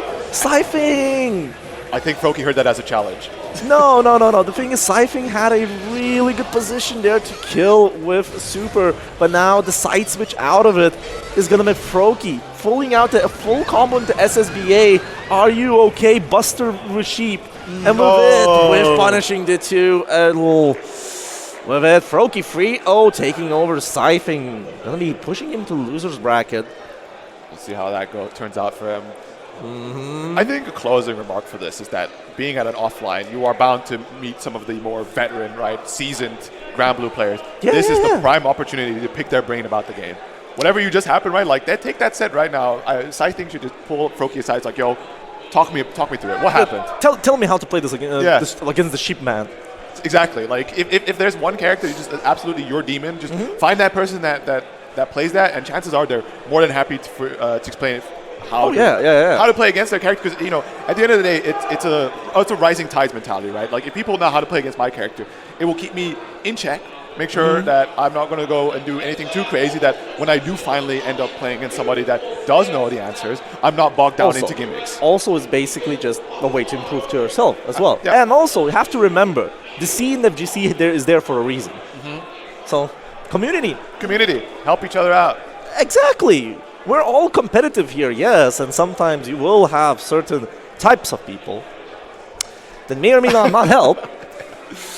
You do come across certain characters, but by and large, right, people are pleasant. Yeah. Have faith. Have faith, yes. I mean, those characters usually are, like, how should I say, mascots. They become mascots after a while. Right, yeah. We shall now name mascots this time. I'm very unfamiliar with the mascots. The good old FGC mascots, you know them. You're going to have to remind me, man. My brain's fogging. After this, okay. Thank you. I appreciate that. And community. Community, yeah. Definitely no under the table dealings and whatnot. No. Anyways, let's see who we got next. We're gonna be having. Oh, it's gonna be Momo versus Kara. Momo coming from Germany there, a Soros gamer. Kara for me is less known as well. Okay. Like, please give me someone that I know more. It does get a little bit repetitive every time. Saying like, it's really unfortunate. I don't know who this player is, but it's pools. Like we get to see the big surprise, and like we saw with Danny, right? It completely blew our expectations out of the water with what was about to happen. Please introduce yourselves on the stream by playing well, and we'll remember you. For sure. Or just come say hi. Actually, just come and say hi. We're not scared. We don't bite. I can't say for you. I don't bite. You bite? You held that pause a little too long. Don't say hi to Orion. No. I don't bite. I fix backs. Chiropractor. I see. Yes. Yeah. Do if you're inclined, ask for the Riot special. Yes. People have been very happy about getting the Riot special. There we go. All right, team. So I saw Lowain as well on one side. So maybe finally the virus has made its way onto stream. Wait, what dash attack? That's a Lowain dash attack t-shirt. That might be a legit Lowain player now. So we're gonna have a Lowain player. Okay. It's been too long. Finally, I think so many baits we've had. Like the only Lowain we've had thus far has been Fogel. You know, at this point it could be a rite of passage. At this point, you're not a Lowain player if you haven't been commentated by me, which is, by the way, objectively the biggest hater of Lowain here in Europe. There you go. I mean, my hatred was used for charity. Wow. I've played a first to fives Lowain Kumite in back-to-back for charity. Wow. Nobody can claim that nope. you are. You ain't taking that from me. No, absolutely. No. But curious to see how the Lowain performance goes, because thus far we've only had to bear witness to Fogel's Lowain, which was a big surprise, almost the true upset of not seeing. Fogel is a. What was with that? Well, actually, can you explain what that idea was from Fogel? Okay, Fogel is that kind of player that really believes that, why play a bottom-tier character when I can play a top-tier character? True. Okay, there we go. And he just picks the top-tier player. He was a Belial player. Belial got nerfed. He became a Grimnir player. Grimnir got pseudo-nerf buffed. But then they said, you know what, Lowain is too strong. And then we have Lowain. Anyways, let's get into a match. Momo versus Kara. And, of course, Kara's from UK. Every Lowain is from UK. How Oh my god, there it is. Starting things off nicely with that cross-up. The throw key coming out, still just sets up for the throw. But does mash and check the approach. However, brave counter. Kara wants to keep his advantageous position of Momo's back towards the corner next to Noma. Yeah. This is... No, we can't This is checkmate. That was checkmate. The thing is, if you have health, like in between the first and second pip of the brave count, like brave points, the HPA just chip kills you. You cannot do. Oh my god! You have to play like free Right. to disguise the lures themselves to survive that with small dodges. Yeah, that's we love mini games. We love mini games. We love mini games that have checkmates. Exactly. Anyways, let's get back to Kara Momo, and this time Momo playing a bit more aggressively, but Kara getting the good conversions in here. Here's the bros, gonna block it out. BC counter hit, works out as planned, honestly. But hey, HBA is here. Low, yeah. Low. Another one low. Overhead. Yeah, and this time just uses. Low. Oh, the last one mix. Momo was not really prepared there because you need to look at the bar, and then there is counterplay to that because he can make that, reversal mini game a safe one as well. Ah, fantastic. Fantastic. I'm pretty sure Yuko, you're enjoying learning about this game. I am with eager eyes, just mind open, looking at all these things, and then just hearing the woes of commentators being like, yeah, this is the game we play. There's things that happen here that is not for the faint of heart, but at the same time, that's what makes it beautiful. Oh yeah, definitely. I love this game still today. But the thing is, it's Lowain. This guy's supposed to be the joke character. What are we doing? Now the call is that.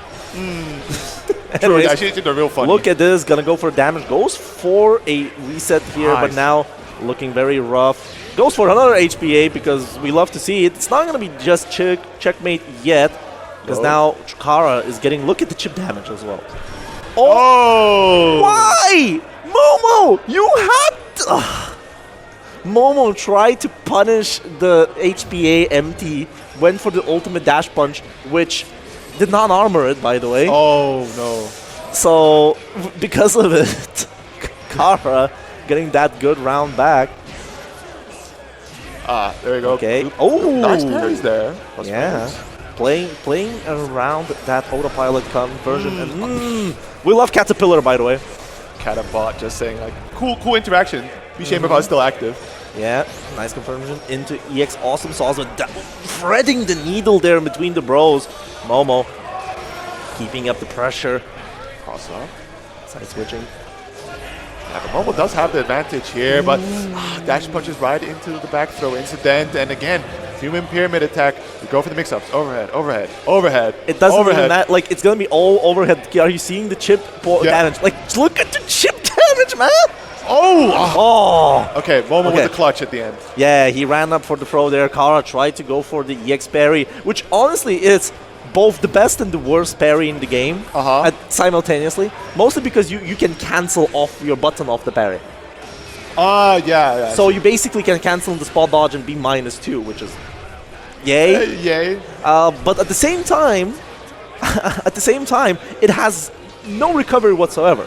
And it goes very well against 6XLs. Oh my goodness. Yep. Oh, nice touch there from Momo. Yeah, here we go. Catches Kara, they're fuzzy mashing, and Momo equalizing the match count. I can see the face of Momo playing against Lowain. You know it. You know it. You know the emotion that is there. He's like, oh my god, this character. But that's the beauty of the roulette, right? Today it's Lowain, tomorrow it's someone else. Yeah, definitely. Oh, another one. That's going to be just a Caterpillar stopping that U-dash punch, letting him to get a nice back throw punish off of that range. And now, just goes for the EX Awesome Sauce. It's a frame trap. Catches Momo here into the corner. Now you roundhouse Fang to get the side switch. And hey, HBA. Low. Overhead, low. Yep. Gonna go. The last hit mix up. Oh, the X-Cat. Oh, no. That would have almost been a really clutch conversion there from Kara, but not quite. But able to avoid the armor dash.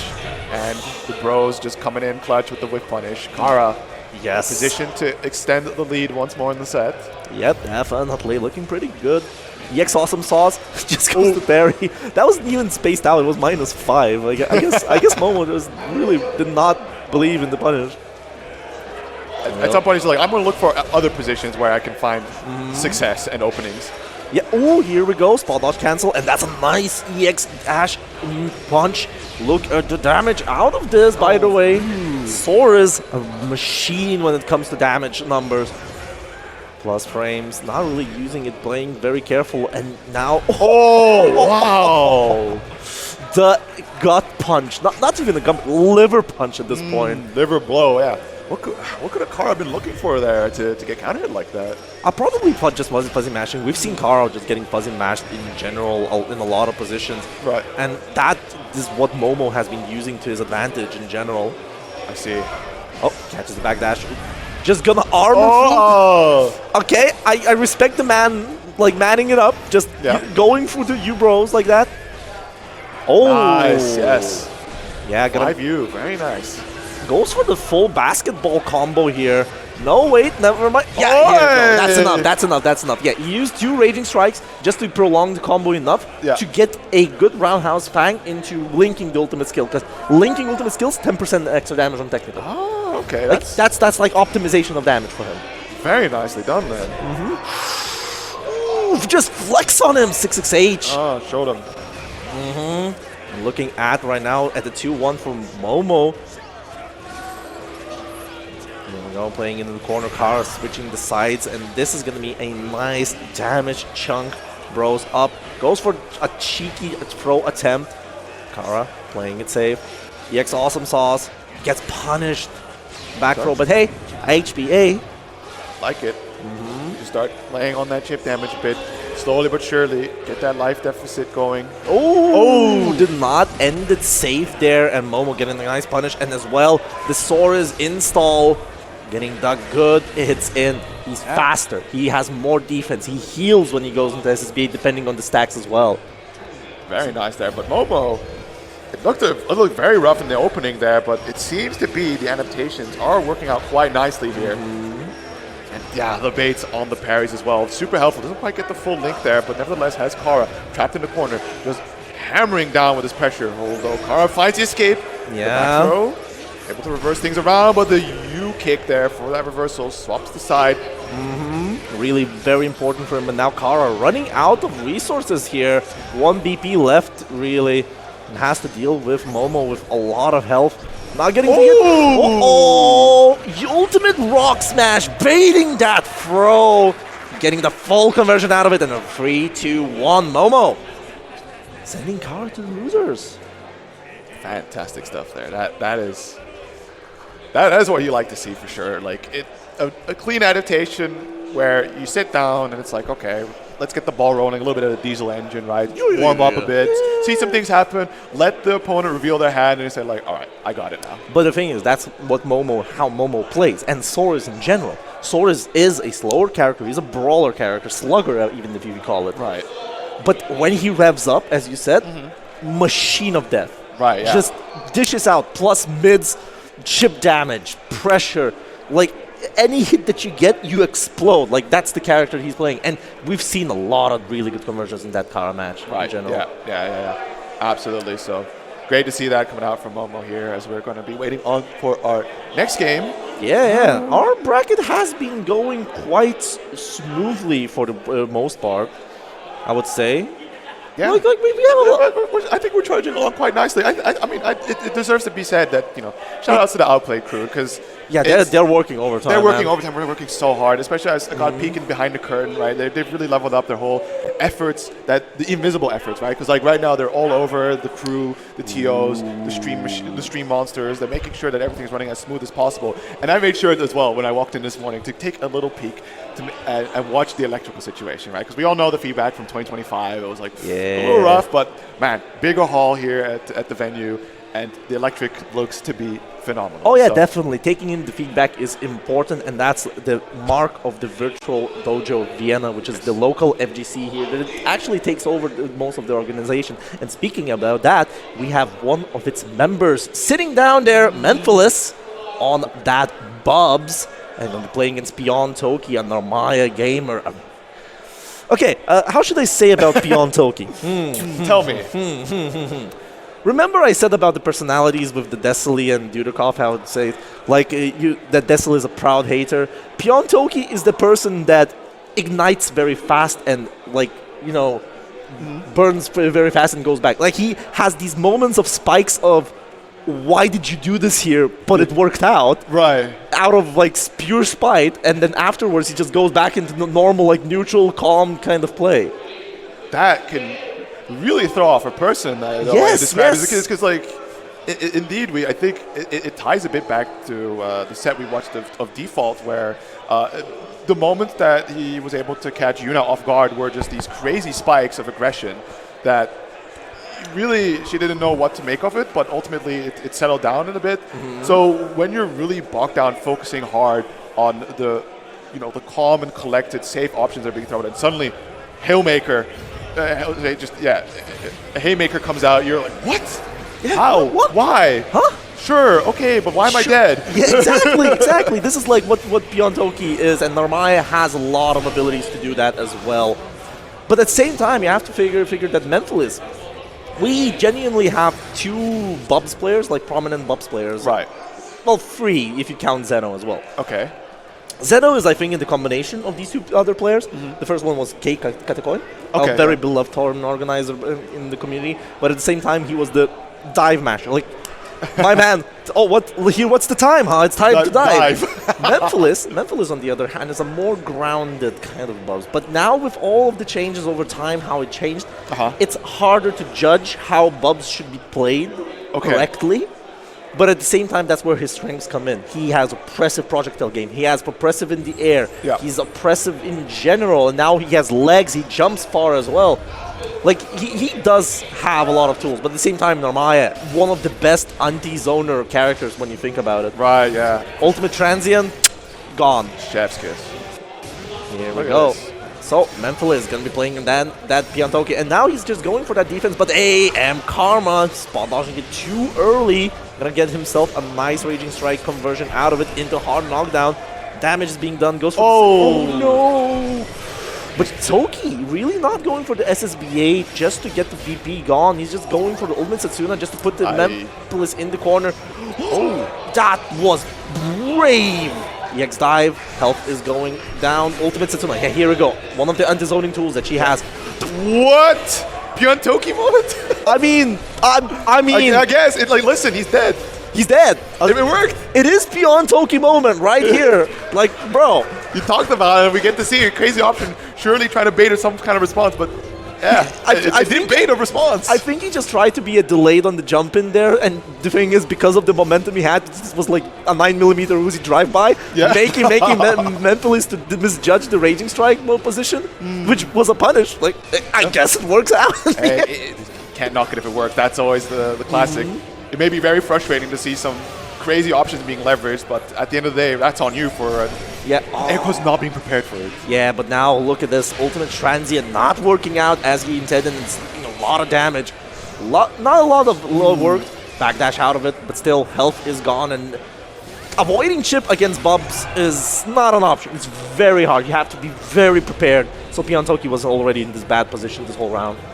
I see. Well, round a piece to both. We'll see how this thing start off with Piontoki taking the aggression, but the patience from Memphis is going to allow him to just take it over nice and slow, like leveraging the projectile gameplay and just trying to keep Piontoki out, but at some point you just got to let it rip and get right in there.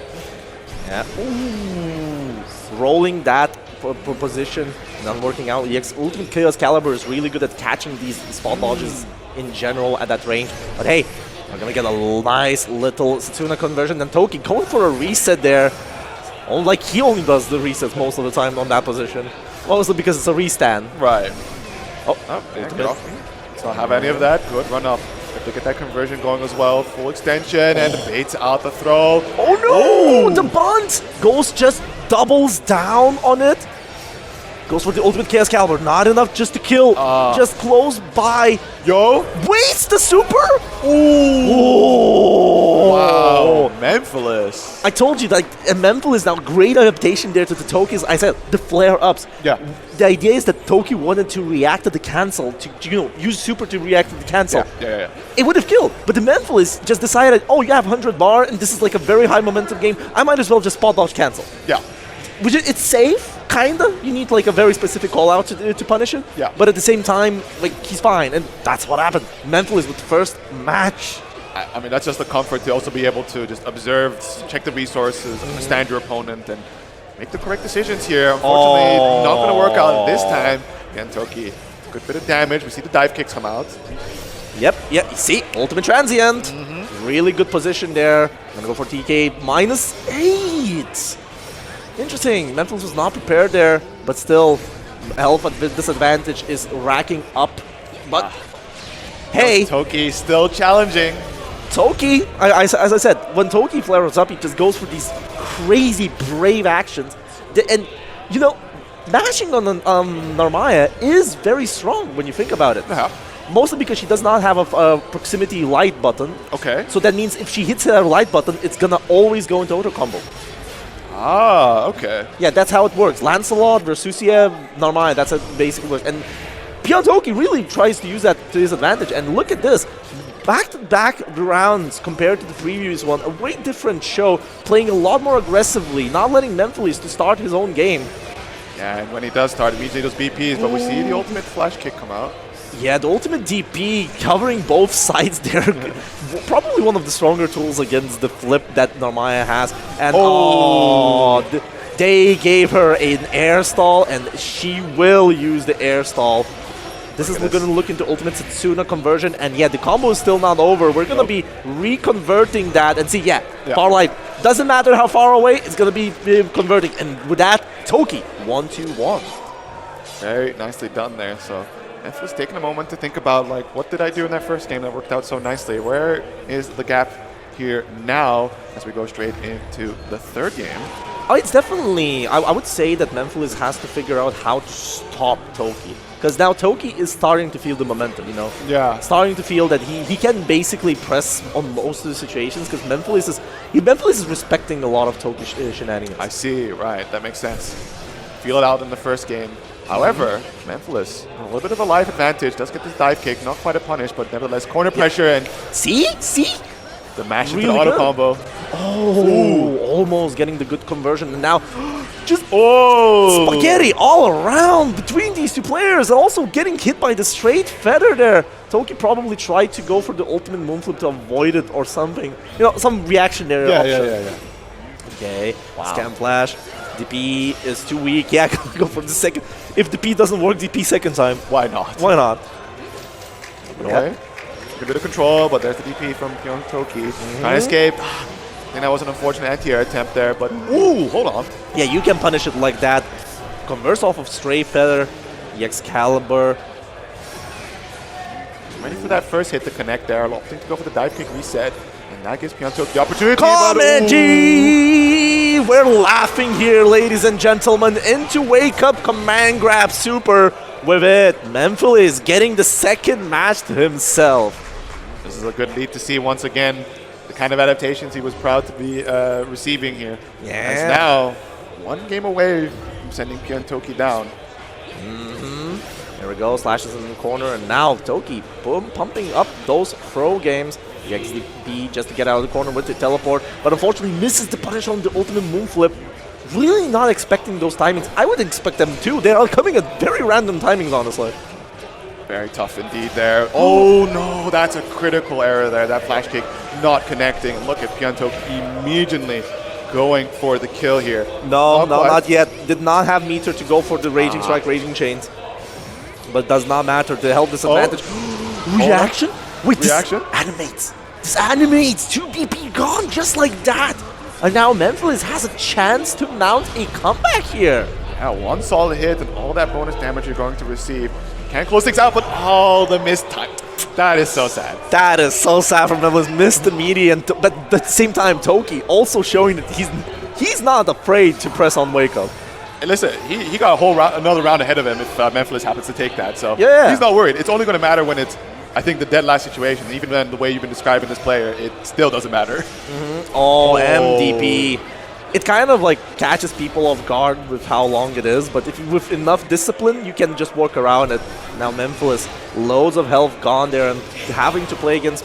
Ooh, gonna get the ultimate karma at that position. Ooh, yeah, just dealing with... Wait, that health advantage is gone. Yeah, just slowly but surely chipping away with stray hits. Still though, Memphis hasn't quite escaped this corner situation, but at the end of the day, right, he's tagging these hits here and there, so after all that, he has the slight advantage even and jumps right over, both players trading. Toki still pressing, but Memphis with the brave counter, able to just take the turn back, chip point. Patience. And there it is. Wow, Memphis now Set point. Set point for Memphis indeed. Going for the ultimate Chaos Caliber there in neutral, catching Piantoki's attempt to go into like transient, these kind of scam flashes and whatnot. Or, not even scam flash, maybe just going for some flip shenanigans as well.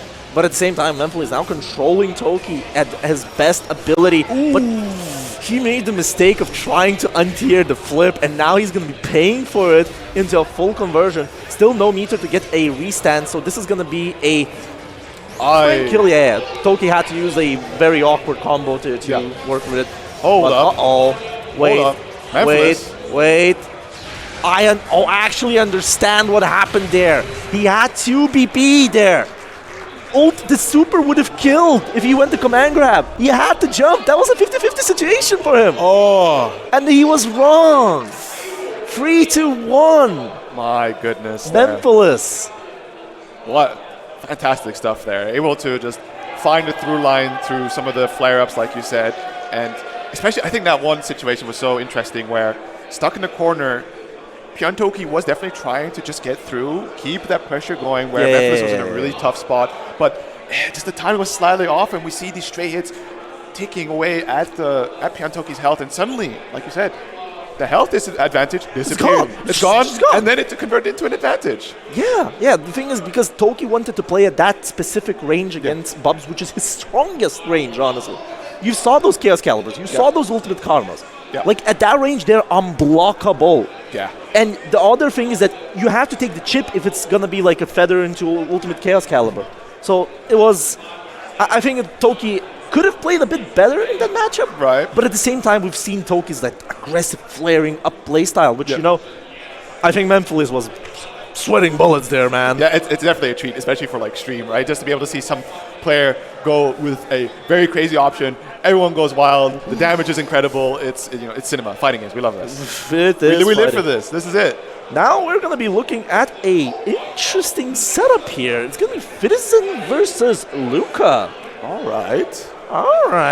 This is a match for deciding who is in top 24 winners and losers in general. So Citizen returning.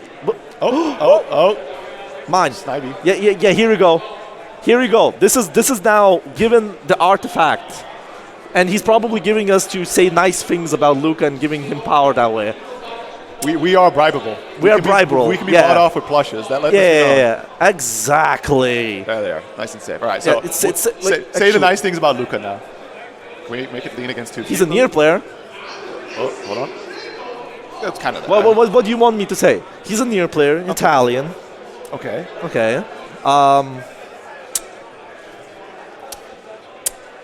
Is that where the compliments end?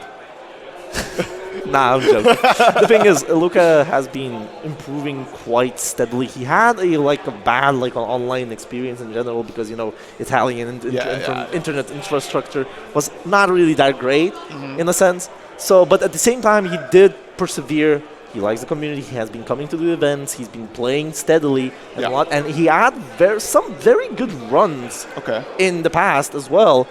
But now he's going to be having to decide what he's going to play. He's not playing any Nears. And he's just showing stale bread Catalina here. Of course, this is a message to the beloved European training ground admin Momo, or otherwise it's VG Ryajin. Yeah. But now he's Momo. Okay. And at the same time, we're having to return to Luca. He has been doing some good runs here and there. Yeah. But now he's either playing Metera or playing Normaya instead of playing, Nier. Because Nier is very hard to play. But on the other hand, we have Citizen. Citizen, one of the best known names here in Europe. Certainly. Has been consistent in his placements. Right. Very experienced player. One of the FGC veterans in general. Yeah. But at the same time, he has been taking a small break. Yeah. Mostly it's still a competing break in a sense. Yeah. And now he's returning back here at Outplayed. And I think he still kicks. He definitely still, it most certainly does look like he can still throw out some damage here and there, especially for people that aren't too prepared. I think it's for sure a good move from Citizen to if you felt like maybe he went a little too ham, like he's like, okay, I threw my all last season, so now I need to take it easier. To not completely back away from the game. To take a more measured approach with participating and all that. Just to just keep the feelers warm and not completely lose all sense of how this game is played. Taking a break tech is real. True. It's real. It's true. It's absolutely real. But anyways, let's get it going into our set. Probably we're going to be looking at some level of, button check. Yeah. Nier's on the screen. You're button checking, right? We'll see. But there's finally first Siegfried. Yeah. Hallelujah. I mean, Siegfried has been, I would say he's a punished snake of this game. Fair. He's been one of the best Shoto characters, and like Shoto-esque characters. A better Percival in a sense, because he had similar gameplay with Far H. He has a really good fireball. The slam is obnoxious to deal with and whatnot. Orkan and so on. The infamous Uen and whatnot. Ube. Yeah, but the thing is, he's been nerfed a bit, like toned down over the time. 6XL being toned down, BC being toned down, and as well as he lost one of core conversion tools off of lights. Okay. Like for instance, he does a 6XL hit, he can only get a far light into like EXDP. He cannot get EX Orkan, which was the combo starter in the corner. Right, so as you explained, he's more a victim of circumstance, where the game around him changed, which has also affected his own performance. Yeah, that too, but as well, there were direct changes to him as well. But with it, some people still believe he's the mid-free. Okay. He went to mid-tier. Some people believe he's now low-tier, which is, honestly, I'm surprised. That sounds a bit like Cope. yes, maybe. But the thing is, Siegfried is still one of the more stable characters out there. Right. You cannot fault him for being very stable. He dishes out a lot of damage. He has really good buttons. He has the fastest iron in the West, being the Schwarze Phalange, his SBA. He has really good chip damage situations. All right. Like EX Fireball, EX Slam is gonna just take about 67% of your health just in chip. Absolute grip, indeed. So it's just insane, I would say. But at the same time, he does struggle in some more polarizing matchups. He does struggle in his reward game and whatnot. Yeah. But if there's anybody that can create that stability of the character and just push it forward, it's Fizzen. I think that's definitely a very key aspect. Like when you talk about stability, it's a very high factor, but more often than not, observing from across fighting games, when you have a very stable character, the people that are able to really maximize the strengths are also very in tune with the game overall. So they're able to understand who their matchups to really find their points of success. And especially when you say polarizing matchup, it may be situations where, okay, your stability is still there. It may not be the greatest conversions, or you're going to have to do a bit more, but you're armed to do it. You have the knowledge backing up with a character that will not fail you. Yeah, definitely. But yeah, with it, we're going to be, as I said, Luca not pulling that near, but pulling up with Narmaya, which is, is a choice. I think, when you come down to the poke game, especially remembering the fireball from Siegfried, that it's just it's effective gunflame just traveling across the ground. It's a wall. It's a wall. It's a wall coming into. To be able to miss Finer past that definitely has effects. That is not the game. There we go. Yeah, here we go. We've already seen our lovely faces, but now let's see our lovely gameplay here. Now Fitizen starting to get in, and that's a nice counter hit conversion into the Orkan, but unfortunately too far away to get that good hit in. Still health. Ooh, the cinema opener there. Ooh. The Bloodline Ender. Yeah, we're starting with murder here already. And Fitizen, look at it's so close. Yeah. Oh, okay. Ultimate Satsuna, very close. Gonna have to BC. And now Fitizen very comfortable. Oh, nice! What a tweak there! Gonna get himself an ultimate DP out of it. But hey, the 2M of the gods. This 2M, it's a landmine of a button, okay? It reaches so far, it's -3, Stankiest leg of them all. Stankiest leg indeed. Oh, gonna be just DPing that situation afterwards. Chasing it down. Yep, flip, plus frames, Fitizen BCing very early, not letting it go, and now here we go, the mash from Narmaya. One very good defensive position to be in, Ultimate Satsuna. Oh, yes, playing it very safe, DM1, especially with the life lead. Trying to keep Fitizen at a distance until, of course, there's an opportunity to approach at their own favor. Yeah, here we go, getting the hits. Ooh, very unfortunate for Luca. Gonna get... Oh, that is... I was about to say, like, I was waiting for the flip to happen, but unfortunately the Fitizen tried to BC that position, but the BC whiffed because it hit cross, like going cross up. And with it, just getting a full punish out of it. This is like one of the strengths of that flip. And it delayed 6XL just to start up the round for Luca. Not going to have enough meter to do anything extended, unfortunately. But now we're going to go for some guard button shenanigans. And a BC bait on top of it into a full conversion here. Yep, SBA, just perfect. Luca, first match over Fitizen. That is very nice because, you know, as you were explaining before, Luca really seems to be putting the work in here, like, or has been putting in the work and ready to just reap the rewards for all that effort, especially in the grueling environment of Italian netcode. Yeah. There is no netcode here in offline. Exactly, so for all these little small things, you are now finally prepared for just the way the game is meant to be played with no ulterior shenanigans. Oh, slam gaming, but still out of the corner. Oh, nice reaction. Very nice. Able to get the side swap as well, so it's a great position for Fitizen to just keep solidifying the lead, dealing a lot of damage here. The life advantage is just so fantastic, and also it's going to be taking that one BP. Yeah, 1 BP actually. Luca did try to BC out of there. Now 1 BP, 20% increased damage. Still 80 kills. And I think Fitizen doesn't even need to try. Yeah, here we go. EXDPing again to react to the transient position. Because when you are... Remember I talked about low lane, like HPA, checkmates and whatnot? Yeah. Similar principle is that if there's your health at this 2 BP line against Siegfried, highly likely you lost. It's understandable. Siegfried does not need to take any risks whatsoever. He just needs to chip you out. And it's very present in the way that Fitizen is positioning right after he deals so much damage. Like, okay, you're interacting to try to escape. Oh, that is massive. Very unfortunate, but that doesn't stop Fitizen. Again, laying on the massive hurt is now an advantage to run the pressure. But should Luca decide to create a little bit of space, right, immediately backs off, tries to play cool, calm, and collected, looking for an opportunity to react and just close it out that way. Just needs to not overextend at all, and there will be opportunities, of course, to approach. Counter hit 6XL converts into 2M, and that would Fitizen getting the match back. This is very important skill for a character like Siegfried. Remember I said 6XL far light EX Orkan does not work. But 2M EX Orkan does. And if you get a counter hit 6XL, you can link into it. So it's a skill to kit confirm that, and Fitizen very adept at it. Very, very nice indeed. But here we see, okay, that's a really good anti there for Luca to start things off with. Nice Fitizen with quite a bit of damage. Stuck into the corner. We see the EX flip. BC just to not give up too much space. Spot dodge, my goodness. That was a risky spot dodge, but the thing is Fitizen was very early, probably reacting to the blue, and that's why it got enough time to get a counter hit because Luca was pressing afterwards. But other than that, health situation is now equal. And Fitizen, have you noticed he's been seeing every EX flip?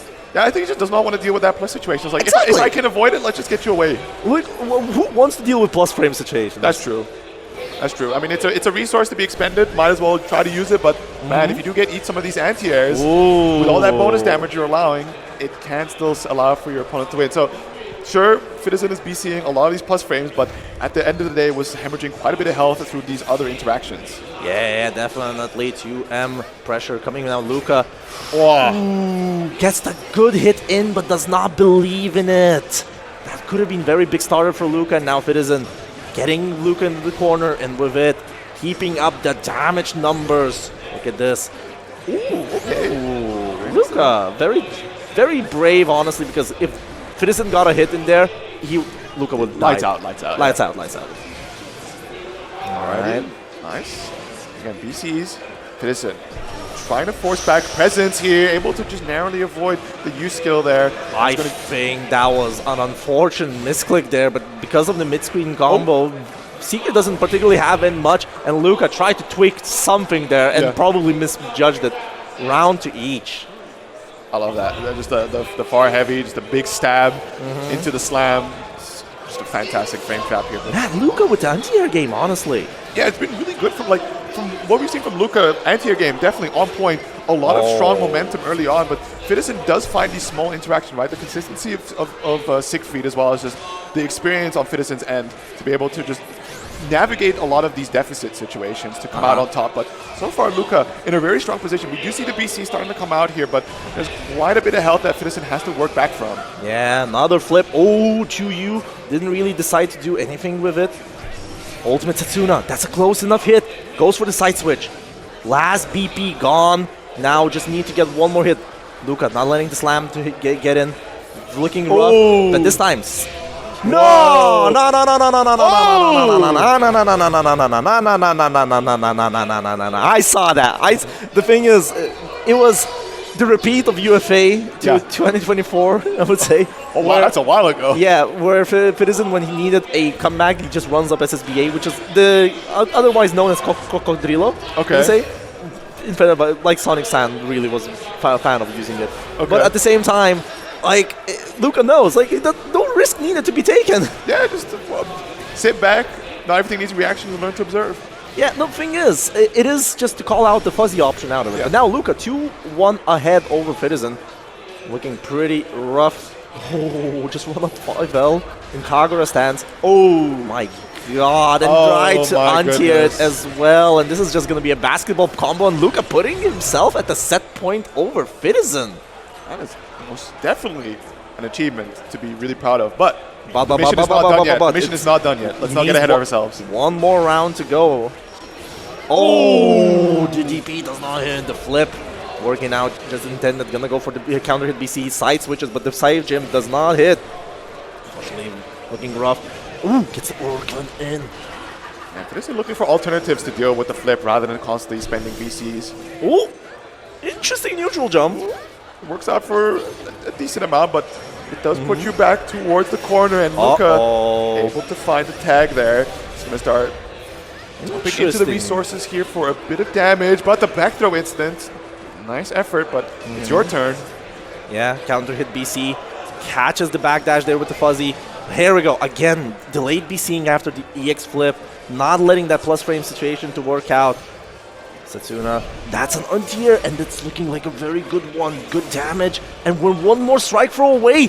Ooh, has to tech.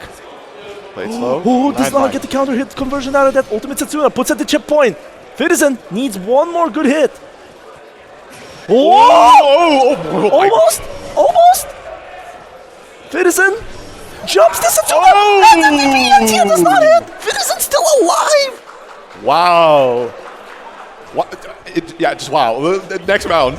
Next round. GG, shake my hand. GG, go next. Go next. Let's see what's going on here. Nice anti-air. Oh, but no counter hit, yeah. No counter hit. Couldn't really get the M slam. That would have hurt so much, but Luca playing very safely about it. 6XM coming in, catching the back walk. EX Fireball tried to flip it, but here we go. Oh my god, the goal on Fiddison to go for it, but gets hit by the ultimate moon flip. The damage is racking up. DC, get back in control. Yeah. EX Slam, get that chip damage, but again, anti-airs from Luca. Looking really mighty. Definitely not gonna let it out. Whiff punish far heavy with the ultimate Setsuna. Oh, but the mash does not believe in the hit at all. See, players down to the last brave. Grappler jumps. Wait, hold up. This is looking very rough. Ultimate Fireball. Another one. Orkan gonna get BC'd. This is Ultimate Setsuna. Whiffs. Looking very rough. 6XL trying to get the good hit in. See to force something out of Luca. Both players. What a reaction. Oh, gotta go into game 5 here. Luca really tried to go for that ultimate transient, which does catch these kind of like 6XLs, like delayed ones, fireball slams, whatnot, because it goes into invincibility frames at some point, right? But the thing is, the way to punish it, you need to spot dodge and make it whip. Yeah. And that's like he was ready. But I don't think that he was ready for the U transient itself. He was more ready for the ultimate skilled whiff. Something regardless, because I think for sure Fiddison was priming a lot of stuff there, right? Constantly being active. It's like, okay, I've shown enough. My hand has been dealt a couple times. Surely Luca does one reaction now, and it paid off. Definitely. EX Slam tries to go in, but does not anti-air it out. Back side switch off that EX flip. He's seen 6-7, unfortunately. Probably the panic of that last match. And goes for the air throw as well. Are you trying to make a message here? Okay, I mean, he's definitely trying to demonstrate that he's not shaken by what happened before, which is, a very important thing. It's a lie. It's a lie. He's shaken. He's shaken? You know it. Both players are shaken. I think both players are shaken. It could be very, because it's a very tense situation to come out on top of that. Look at this. Oh. Luka does seem very much in control. Like, we go for the air throw as an anti-air option, but it didn't quite work out. But nonetheless, right, Luka is still quite on point with this. So it may be more Fiddison shaken with just like, wow, I survived that? No. I still think both, like, have you noticed both of the players are playing a lot more like these kind of scrambly situations? Oh, sure. Yeah. True. And now look at this. Luka has been controlling, getting the good hit. Oh. Shimmy with the backdash. Gets a good conversion out of it. This is going to go right into the ultimate Setsuna combo. Yeah, here we go. We stand out of it. Gonna get the good hit in. Oh. Tries to backdash, but Fiddison using the ultimate DP just to get some space out of it. Oh, no. This is exactly what Fiddison is looking for. That's a good grip of damage there to just slowly try and decrease the life deficit. Good at this. Wow. We get the kill here. Yes, it will. Schwarzefangia. Look at that. Yes. That's it. Both players. Final round. Double EG.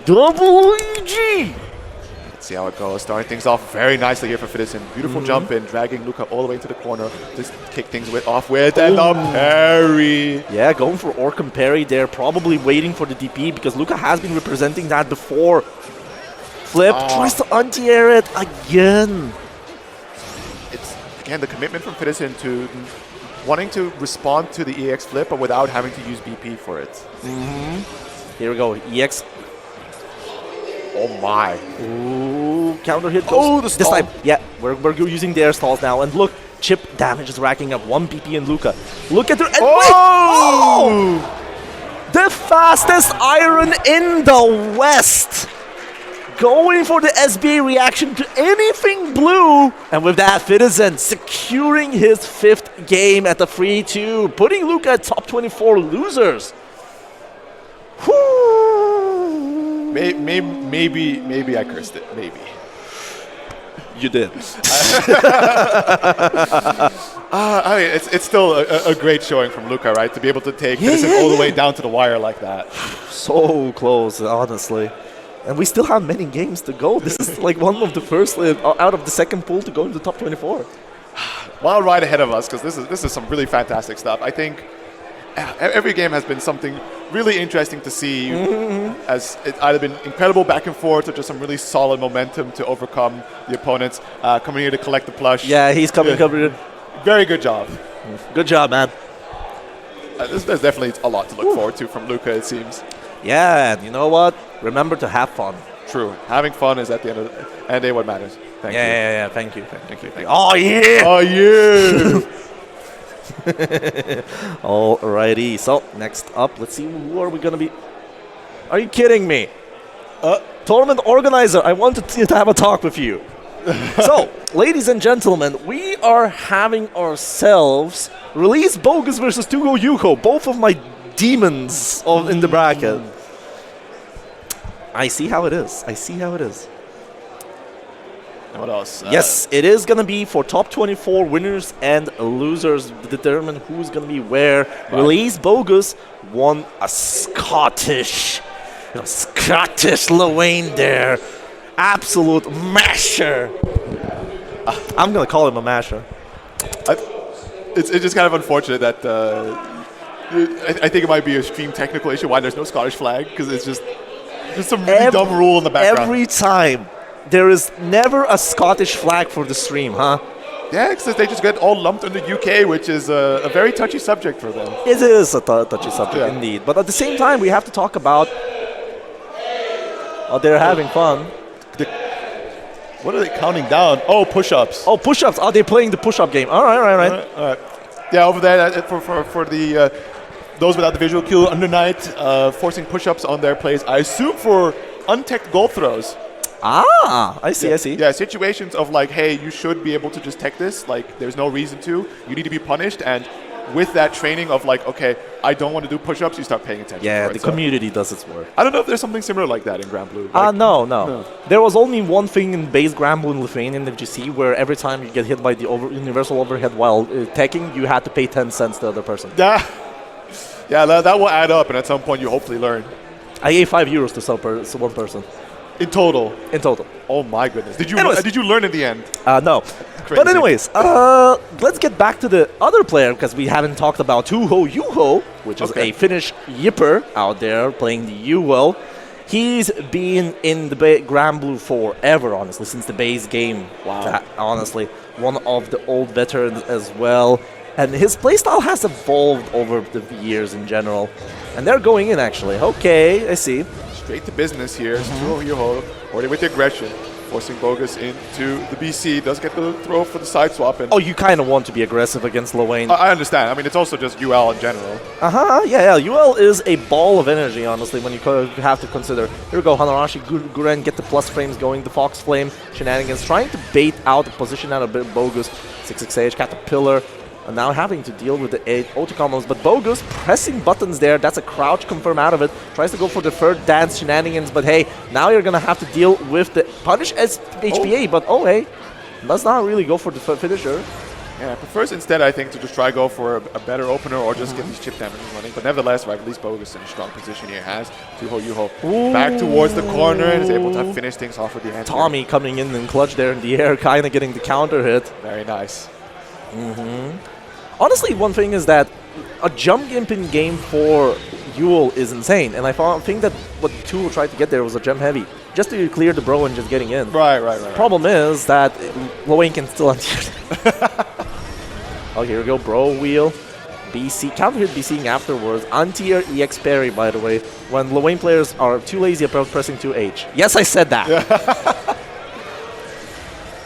Release Bogus, just the momentum seems to be he seems so in control. Look at this. It's not just the momentum there as well. Remember, you know the concept of the Metera meter.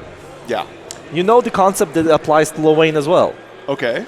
The Lowain meter means how much patience do you have to play against Lowain, and it dwindles for every bullshit that happens like this. I see. Like this. Like that hit the Lowain meter right there. And pulling out Spaghetti as well hit the Lowain meter as well. Fantastic. Lowain has a lot of ways to hit that meter. And so out of that, you're going to be looking, how much patience does Tuho Juho have? And I do not envy his position. And his MDP just whiffed on a neutral jump there. He does.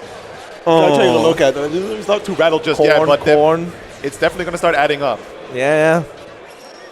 The bro cancel out of that, gets the meat in. Still no meter situations, but now gets the punish on the come at me, bro.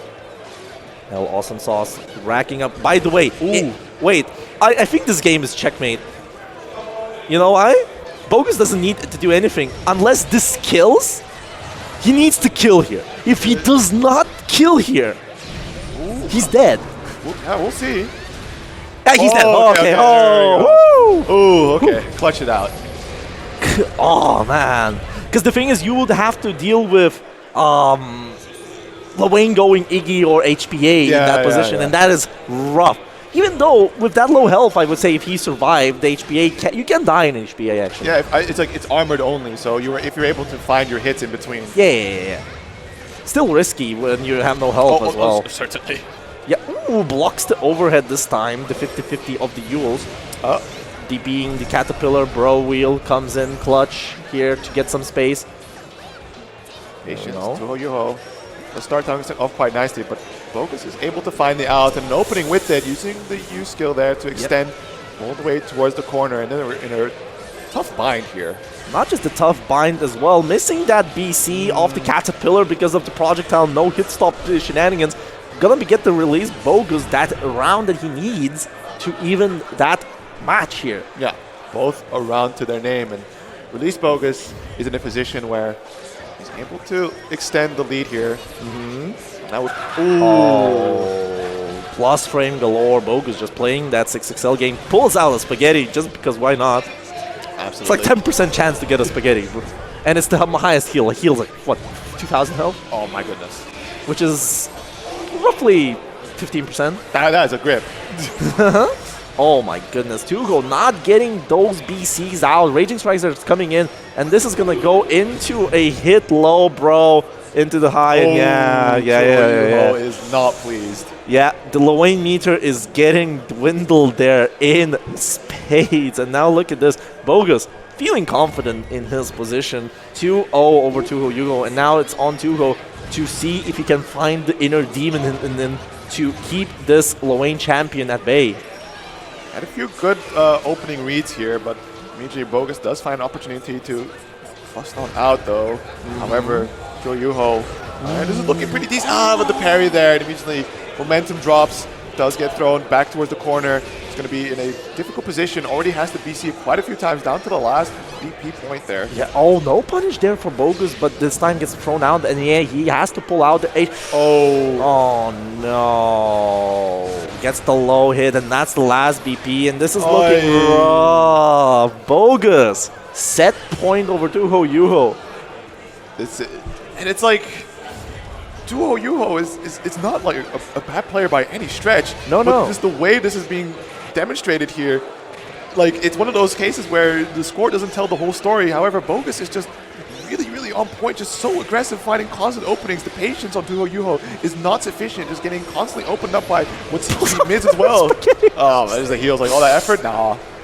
Oh my goodness, 6-6-H counter hitting the Kanarashi, and this is going to be a full conversion. He's going to go into basketball combo, and with it, ends up on a 3-0.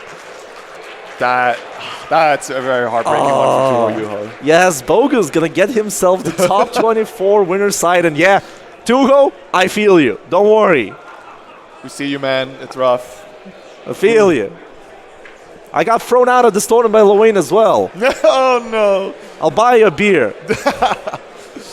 The character has haters. Oh, hold up. Yeah. There you go. Wow, he actually balanced that pretty quick. Good. Oh, now you're stuck. Ah, thank you. You're making my life easy right now. Listen, the same way he holds people down in pressure, you're held down by Yugi now. Don't say that. Oh. Ah! Bye. Bye. Party's over. Pull up. Ooh. One second there. All right, added to the plush collection. Oh, well, we lost the Snivy earlier. There we go. Oh, she's...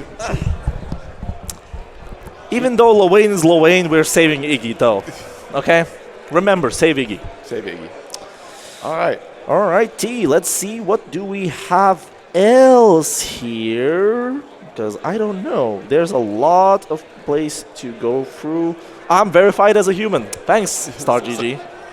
Star GG, fantastic. I know I'm a human. Shout outs to it, randomly logging you out sometimes. Oh, yeah, definitely. And I think we are done with our winners, top 24, like top 24 to the losers, like the winner side of it. We're going into a break. So just have a small countdown, please. Yeah, so that we are going to be looking at our loser games just going forward, but I think they're going to be in the pools bracket there. So with that, we're going to have ourselves a small break, and I will see you somewhat later. Yeah, somewhat later. We'll see what's up next. But hey, stay tuned. Stay tuned.